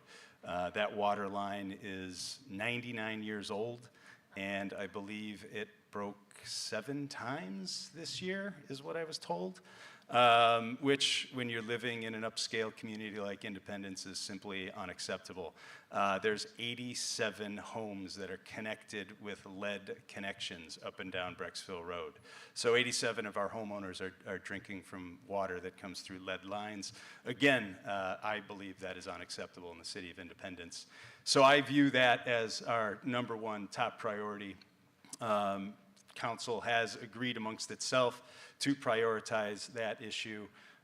We are going to be replacing the section of water line from Rockside Road north to the Cornerstone of Hope, and then we're also doing engineering for the water line from Sprague to Pleasant Valley. Hopefully we can also accomplish the remaining.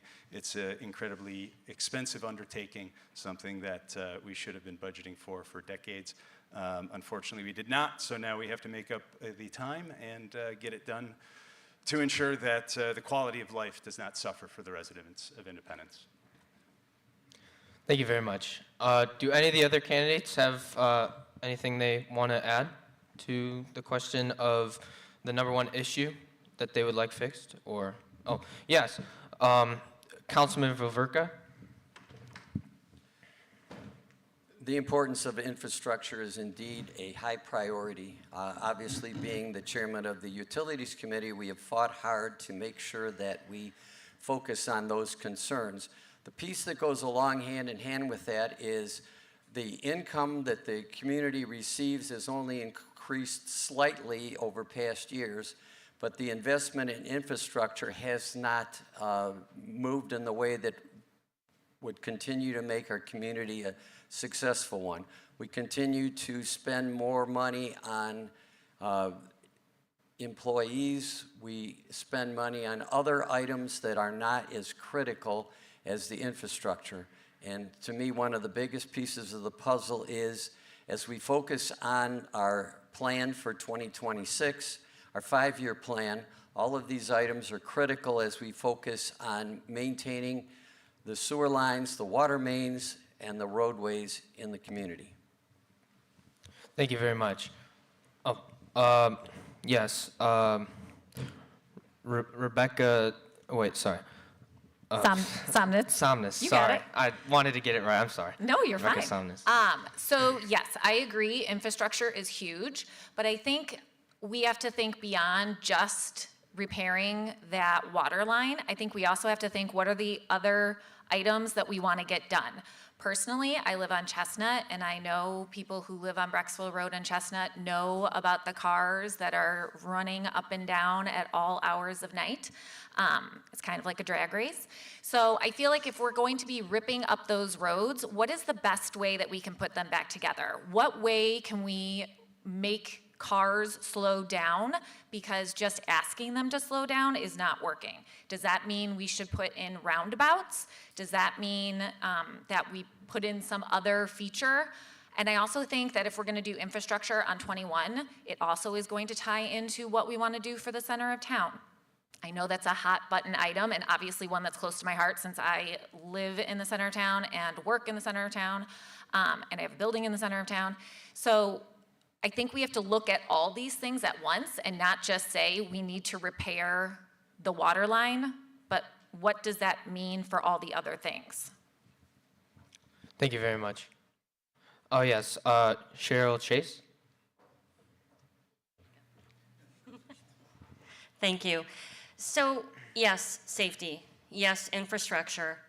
But the biggest reason that I chose to go ahead and run is because I have buried 9 people because of drug-related tragedies that came from this city. My brother, 2 of my cousins, as well as other people I went through high school with. I think our city has an addiction and a chemical dependence problem. And I want to be aware that this is not something that I want to ignore, but I want to address. I want to be open to it, and I want to support our residents because I know in my office, I hear a lot of mental health concerns. I know in my practice, and I know personally, I get a lot of phone calls from residents and people I went to school with who are concerned about their children and concerned about chemical dependence.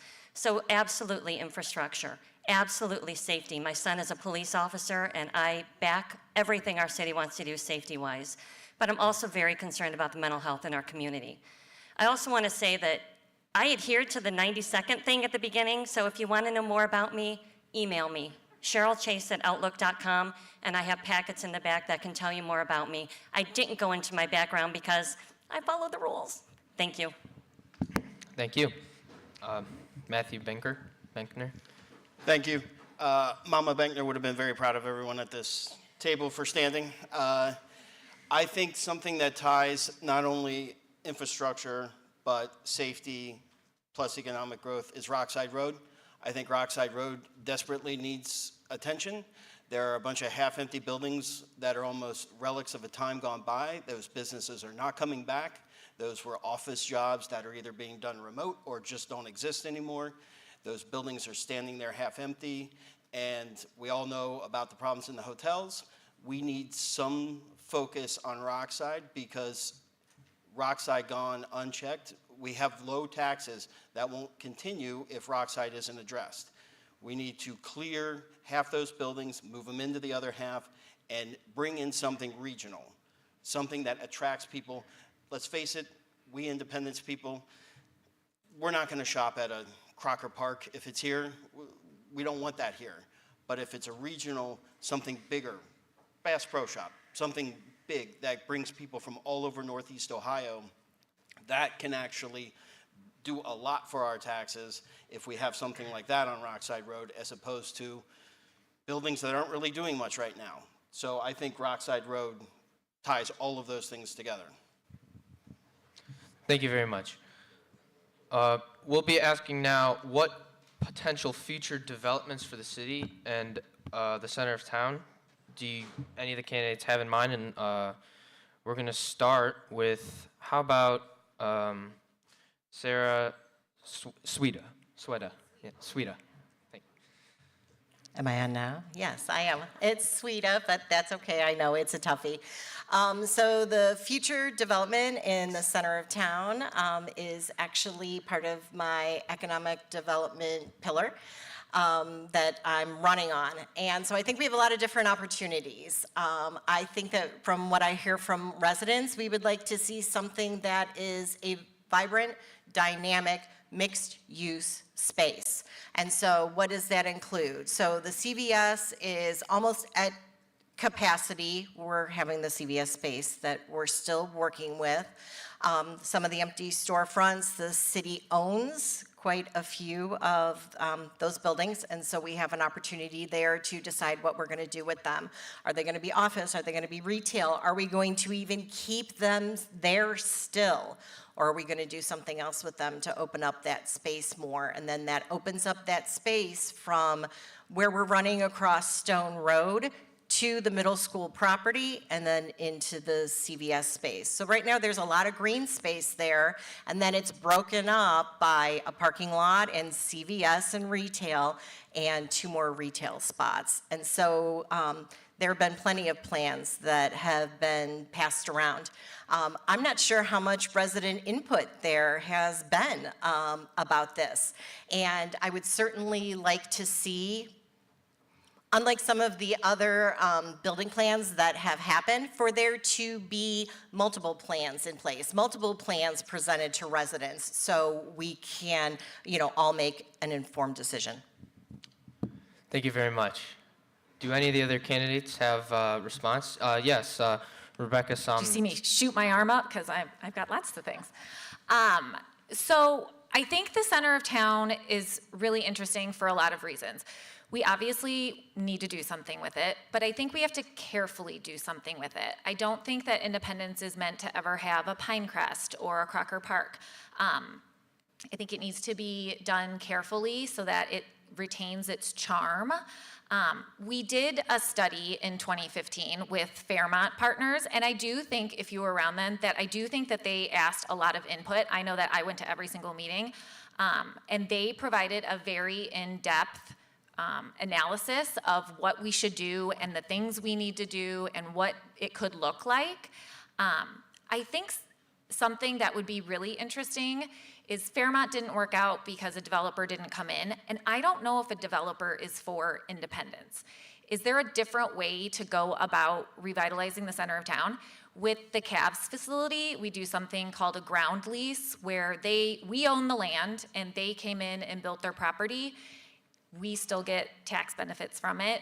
Is there something that we can do where we give benefits to small businesses to come in so that it can be that quaint center of town that we want and not something that we have to bring in big chain stores? I also think it gets really tricky because obviously CVS we don't own, but I think there's really interesting things that we could do if we just looked at it in a different way than what we've typically been looking at. Thank you very much.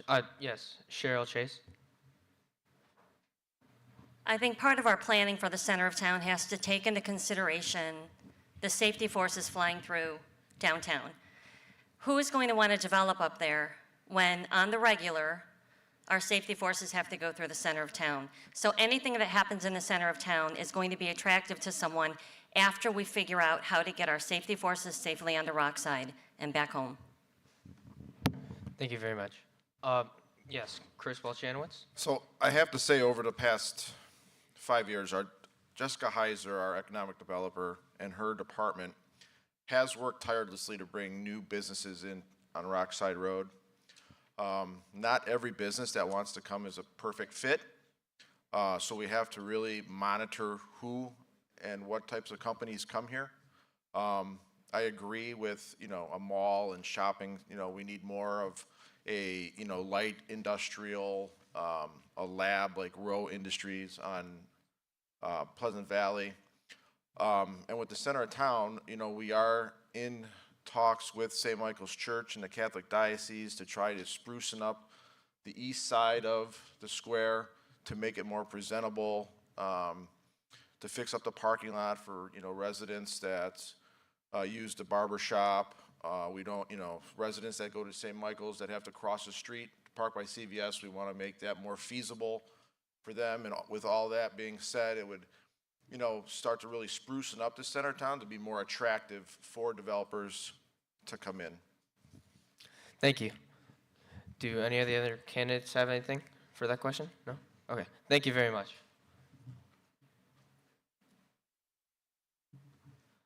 All right, moving on to our next topic. Our next topic is asking about adding sidewalks on Sprague Road. How do we feel about that? Let's begin with Councilman Dale Viverka. How do you feel about that? Interesting question. Anytime we try to put sidewalks in any area, there always is a kind of a combination of the yes people and the no people. Some of the people on Sprague that I've spoken with said, I like the rustic look that we have. Other people would be, well, we know how the traffic is. When I was campaigning on Sprague Road, and all those multiple times that I was riding my bicycle, I was in fear of my life. So, well, that's not that funny. Anyway, but the idea of sidewalks on the north side of the street, on the Independence side of the street, is definitely something reasonably approachable. One of the problems with that street is it is a county road, but we have managed to do improvements on county roads along the way also. So I definitely think that it's worth considering. The question is, how far do we go? What do we do when we get to 77? There are definitely some other areas of concern, but definitely the idea of sidewalks is worth considering. Yes, Welchanowicz. Councilman Welchanowicz. So, Sprague Road sidewalks. I have several friends that live on Sprague, and they have children the same age as my daughter Cameron, who's in 5th grade. And that is a constant question for me, being on streets and sidewalks. A few years back, we did put sidewalks in on Hillside to make it more feasible to go from Hawthorne Trace to get to school, to get to the park. I don't know if, does anyone live on Sprague that's here currently? So there is a speeding issue on Sprague Road also. So the kids really, they can't take their bikes and go to 21 to go to the park. So hopefully in the future we can work with the mayor and really set forth a plan to put sidewalks in. As Dale mentioned, it's a necessity at this point. I'm, firmly believe, almost all of our streets should have sidewalks. Where I grew up and still live on Willow, we've never had sidewalks. All the kids have always been in the street, and it's never been safe. So yeah, we should all get on board and push for sidewalks. Awesome. Yes, please.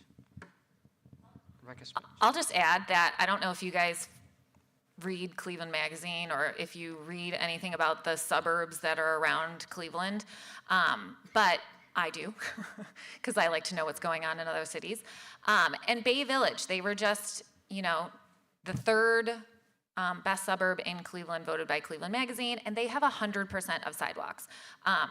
I think the younger generations that are coming up want more walkability in cities, so I think that is going to be something that homeowners are looking for or home buyers are looking for when they're looking around at the different suburbs. So I am also a runner, and I'm a huge proponent of sidewalks. Does anybody else have any input on that? No? Oh. Yes. Yes, sidewalks are a necessity on Sprague. We should have sidewalks on every street in our city. The complexity with Sprague Road is that it is a road that on one side is the city of Independence, on the south side is the city of Brecksville. Both cities would love to have sidewalks through that entire stretch. It's a very long stretch of road, which makes it a very expensive project. I know that the City of Independence and the City of Brecksville have been in talks for years to try to come up with some sort of shared funding agreement. Who's going to pay how much, which side the sidewalk will be on, the north or the south. So we are hopeful that it will happen in the near future. It's just a matter of working cooperatively between the two cities and bringing it to fruition. Thank you. So moving on to our next topic, we've had some responses about asking if you would be willing to cut city programs that operate at a loss, and if so, which ones? So let's begin by asking Rebecca Somnitz. Cutting programs, can you repeat it? Cutting programs even if they're... Cutting programs that operate at a loss, so that are Yes. losing money. So when you're looking at a city in general, there are probably a lot of programs that operate at a loss, and that's what a city does with fire, police. They're not going out every single day, but we still need them. So I think I would look at what programs we're talking about, look at your budget. Is there anywhere that you can move around money and make it work? If not, is this a program that maybe it doesn't make a lot of money, but it makes a lot of residents happy? I know Fall Fest has been on the chopping block in the past, but I know it's one of the community's favorite events. So you find a way to make it work. I think it just goes back to fiscal responsibility. I don't think that fiscal responsibility means never spending money because you won't get anything done. But I think you just have to look at what you have and move things around. Thank you. Anybody else? Yes, Sweeto.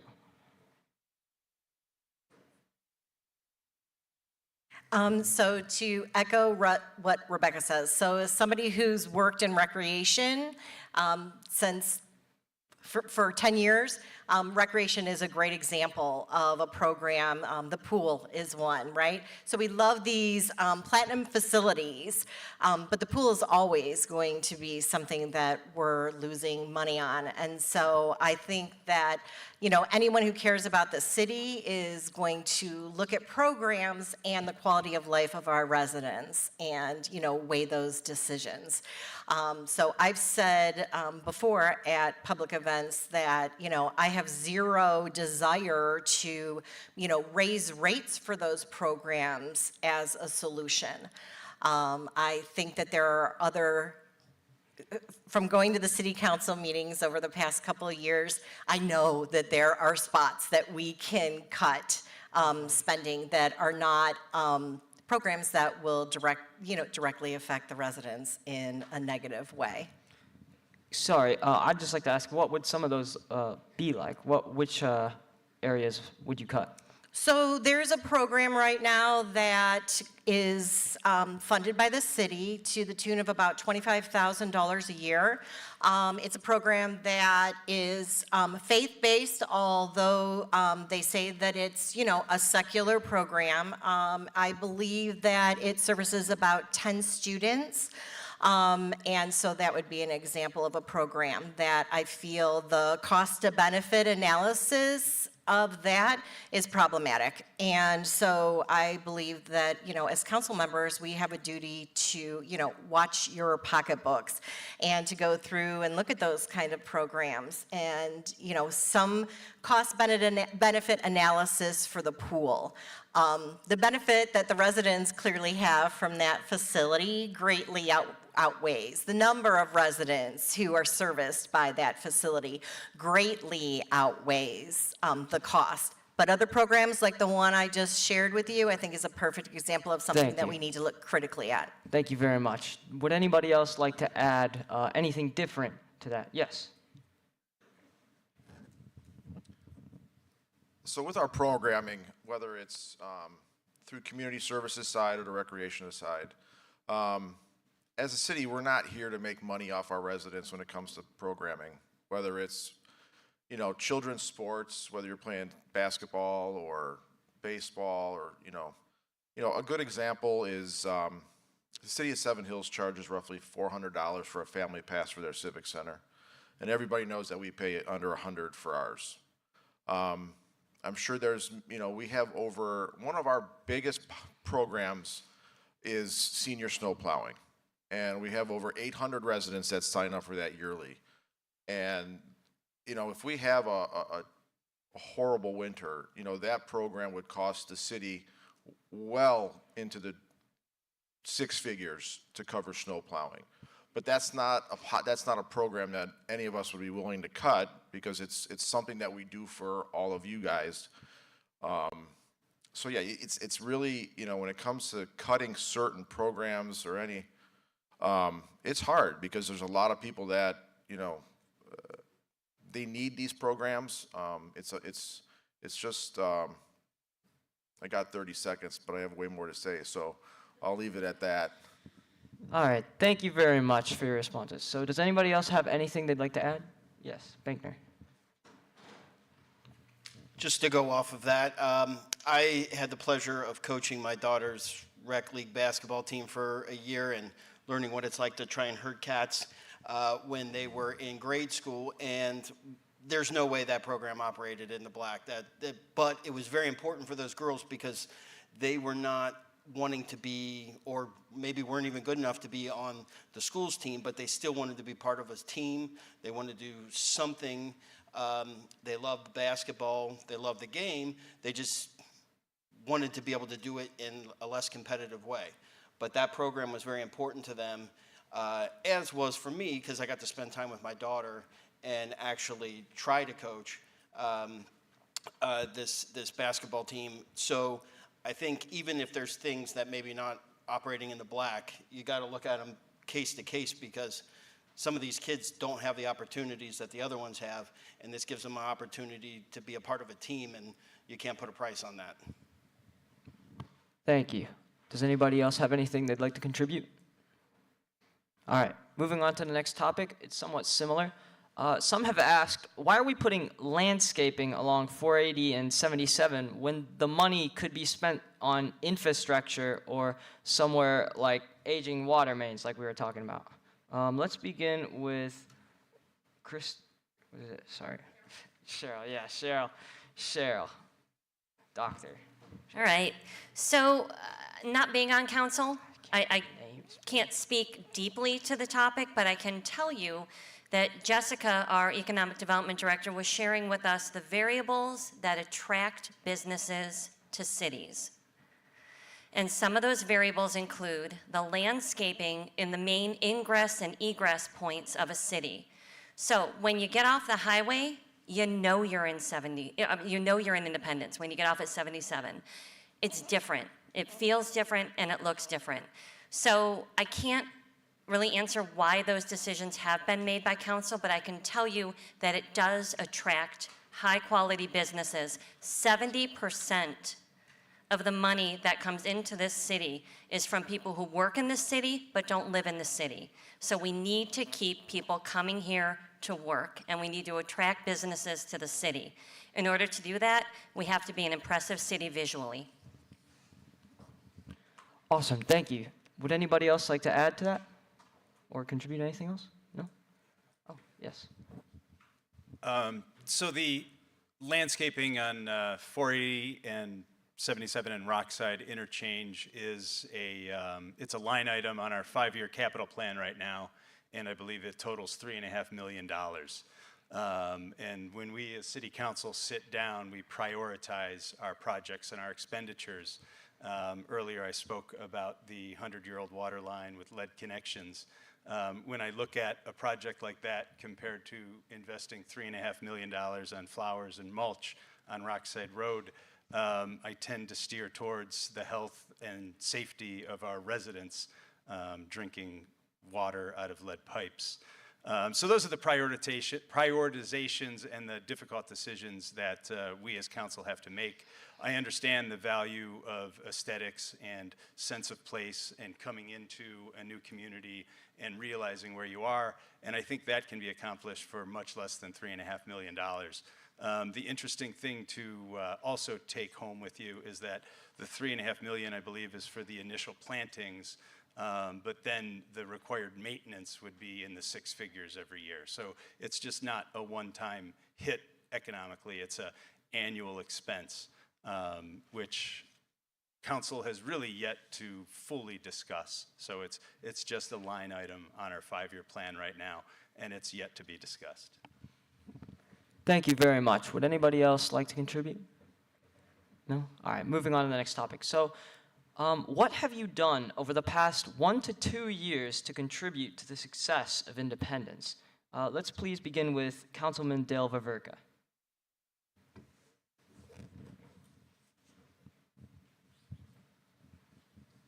Over the last year or two, I've really worked hard to make sure that I'm keeping up with all of the work that I need to keep up with, all the ordinances, viewing them, dealing with the residents that come to me, those residents that contact me, doing my best to try to reflect on their values as I work with my votes, as I determine what seems to be best for the most, which is one of the reasons why at this Concordia issue, it did not, to me, seem to make sense for the vast majority of residents. The price level for the Concordia project pretty much eliminated a great proportion of residents. Most residents are not able to afford that housing without taking out a mortgage after selling their home. So that was one of the topics that I did work at. We were unsuccessful in that case of stopping that project, but I think that the work in defense of the people surrounding it was important. Thank you very much. Matthew Bankner. To go off of what Dale just said, the last 2 years, Sarah and myself have been attending council meetings on the regular, specifically about that project. And the way in which we've been helping to try and make the city better is to hold city council and the mayor accountable for taking your vote away. This was land that was purchased with taxpayer money and then removed from you to vote on what that land was used for. So we tried to hold them accountable by going and speaking and making sure that our voices were heard, because council meetings are at 4 or 5 in the afternoon, not everyone can attend. So we felt it incumbent upon ourselves to actually be there and try and hold accountability to the people who are not allowing you to vote on something that does affect a lot of people, not just the people on Stone Road. This affects a lot of people. And as Dale just said, the price tag on these houses eliminates the vast majority of the seniors that they claim are going to be kept in the city by these houses. These are 500,000 and up. This eliminates a lot of people from being able to downsize to these houses. So one way that we tried to help was by actually making accountability to the council and to answer to the people and give the people a voice, which was being taken away from them. Thank you very much. Yes, Dr. Cheryl Chase. Thank you. So I was the first woman appointed to Planning Commission. And if you know my mom, that probably doesn't surprise you. If you know my dad, that probably doesn't surprise you. But I took the position and I held my head up and I made some tough decisions that some people aren't very happy with. I don't know if y'all realize there were other people trying to purchase that property. And they were going to do whatever they wanted to do with it. They were going to develop it. I don't know the circumstances around how the Concordia property ended up being owned by the city. I've heard rumor. I haven't heard fact. There were other developers looking to develop that as well. So I just want to make it clear that it wasn't going to be a pristine 10-acre old-growth forest. Someone was developing it. I got to sit in on planning commission meetings after decisions were made, after the city owned the land, after Petros was chosen, and I was told, hey, here's what we want to do. Good, not good. I was not part of any decision prior to that. So I asked tough questions, and I've been thanked for the questions that I did ask. I also sat in on planning commission meetings where I was able to vote to bring CBiz and move their building, because they had lost their lease, create a building that created $800,000 to the city's bottom line, because we had a lot of meetings and we were willing to talk and listen. We have medicine in Independence that wasn't going to be here otherwise. We have people building homes and adding onto homes and expanding 50 different decisions that I've been a part of, and they weren't all just parking spaces. Thank you. Yes. Sarah Sweeto. Just have to respond to the Concordia issue because yes, the city brought the property and there was absolutely no reason to turn it around within 18 months into the housing development.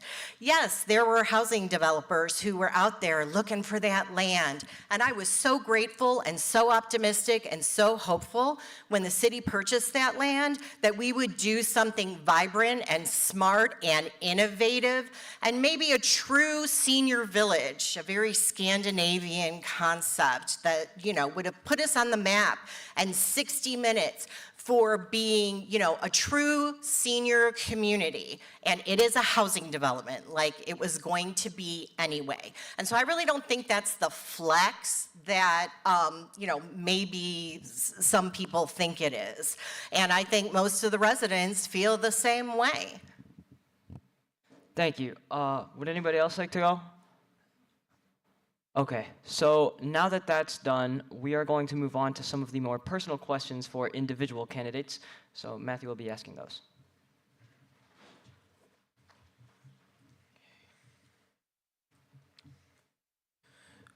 Let's start with Councilman Vaverka. With respect to your incumbent position as a city councilman, is there anything you would change about your approach to your job if you were reelected?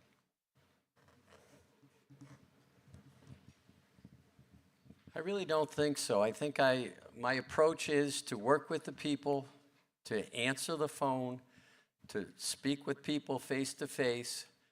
Just this past week, I visited with a resident down the street from me that had some major concerns. I visited for quite a while. We talked about it. We talked with other residents on that particular issue. And that to me is one of my major jobs as being a council person, is being responsible to residents, to be one that'll show up. Whether it happens to be a water main break that I go down to keep an eye on, or going down on Stone Road where they were working on the water main and sewer connections this past week. I was down there 2 different times.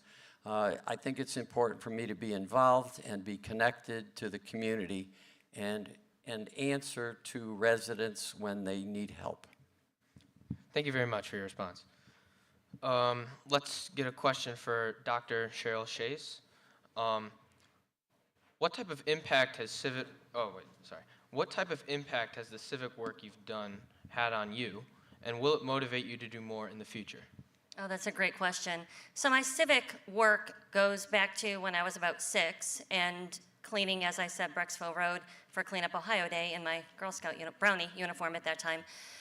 Volunteering to work at home days, from Independence Biology Society to the treasurer of the preschool co-op to, planning commission, to coaching the teams, to all the different ways that I've been involved in this city. And every one of them reminds me why I was put on this planet, and that is to serve. My life is about service. My career is about service. I was put on this planet to serve others, and this is when I am most on purpose, when I'm listening, when I'm using empathy, when I'm asking tough questions, when I'm opening the floor with no defensiveness, and I'm asking people to be open and honest. That, for me, is when I'm most on purpose. So for me, I think it's allowed me to really feel as though I'm doing exactly what I was put here to do. Thank you very much. Our next question is for Matthew Benkner. What inspired you to initially run for City Council? What inspired me to initially run was my kid. My daughter, Elsa, who is a sophomore at the high school, she inspired me to run. She's an introvert artist like myself. She would much rather be out in the woods than here with a big group of people, even though she is here. I would much rather be out in the woods than with a big group of people. That's just the way I am. And she inspired me to run because our house happens to be up against the National Forest, and she spends hours walking those trails. And as we started to see that disappear, she came to me and said, is there going to be a point where there's just none left? And I wanted to show her that you can be a part of the solution or you can complain. And the easiest thing in the world is to complain about something. The hardest thing is to actually try to be a part of the solution. And so I thought, well, here's my chance to actually do something about it. So she was my inspiration. Thank you. The next question is for Councilman Chris Walchanowicz. How has your time as a councilman helped you grow as a public leader? That's a good question. So with my daily business, I'm in many residents' homes multiple times a year. So, I get to, not just with emails and phone calls, I'm able to speak with residents on a daily basis when I'm either fixing your furnace or fixing your air conditioner. And it helps me communicate from them to other council members or the mayor on issues that they have. Their support has been tremendous, when I'm able to get back with them with their answers. The residents have improved everything for me as a council member. Thank you. The next question is for Sarah Sweda. As a self-proclaimed independent voice on the City Council, how will you rally your peers on the council to achieve your goals? Or alternatively, how will you settle disagreements if one of the fellow council members isn't on board? This is a great one. Thank you. So yes, so I am independent as a voter and as registered as an independent, and so I thought it was important to also, I believe in myself to be an independent voice on council. So as a professional communicator for about 30 years, being able to compromise, and I was in public relations, so also being able to persuade is, just one of my skill sets. So I, do believe that in a lot of ways it's, it's business, it's not personal. And so I would think that, I might not agree. I'll give you an example. In the interest of full disclosure, I was not a fan of Topgolf. And so does that, stop me from the past however many years from still, talking to Councilman Tagliati or, working with him to make the city better? No, absolutely not. And so I think, anyone who is in a leadership position is, has to be able to take their lumps respectfully and be respectful, to their opposition. Because I would say out of everyone sitting here tonight, that we all do care about what happens and that we all do care about independence. And so how much animosity could there possibly be when you really believe that the people that you're going to be working with are operating in your best interests? And I can totally, respect and reach across the line, I will fight for you. I've said that too, right? So, I will fight for you when I think it's right or wrong. But, in the end, we all still have to work together. And by working together, I do believe, we'll accomplish more. Thank you very much. The next question is for Rebecca Somnitz. It sounds like you have a lot of experience being both a business owner and a property owner in this city. How will experiencing this and just being a business owner and a property owner, how will it affect your decision making if you're elected to the council? Well, I think it gives me a different perspective, right? So I'm not just a resident, and I'm not just a business owner. I'm a business owner in Independence and a small business owner in Independence and a commercial property owner in Independence. So I think by having that distinction of being in Independence, I'm always thinking about what the best thing is, not just for my business, but for the city, because I also live here. So I think I would take an approach of looking at everything and all-encompassing and coming up with the best decisions rather than just relying on one skill set that I have in the city. So all-encompassing. Thank you. This will be the last question for the night. This is for Vice Mayor Tagliati.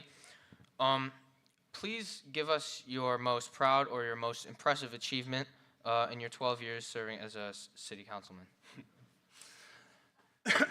That's a great question. Serving as a city councilman or serving as public service with the City of Independence? Okay.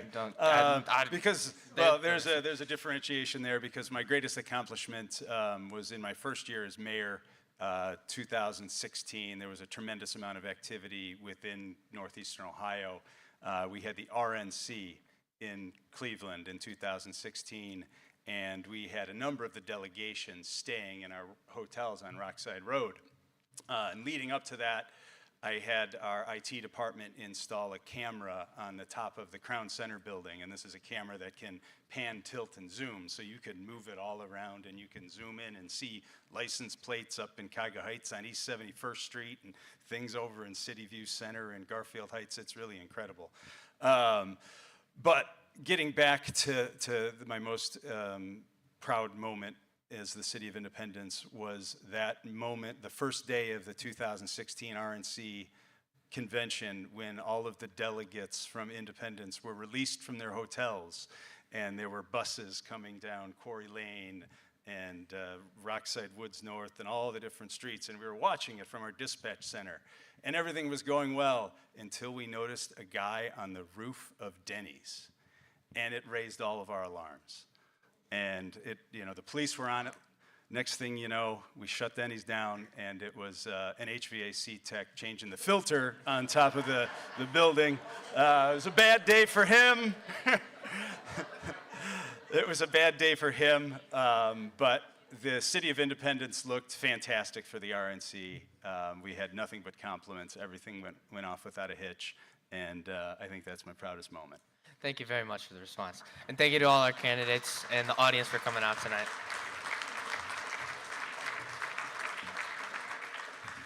As we conclude, let's give a round of applause to the students that were able to host this.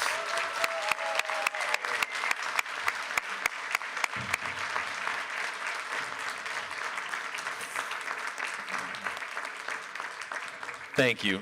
Thank you, everybody, for attending. It was a pleasure. It's a proud moment of a principal when you have students that can do something like this. So thank you, and go Blue Devils.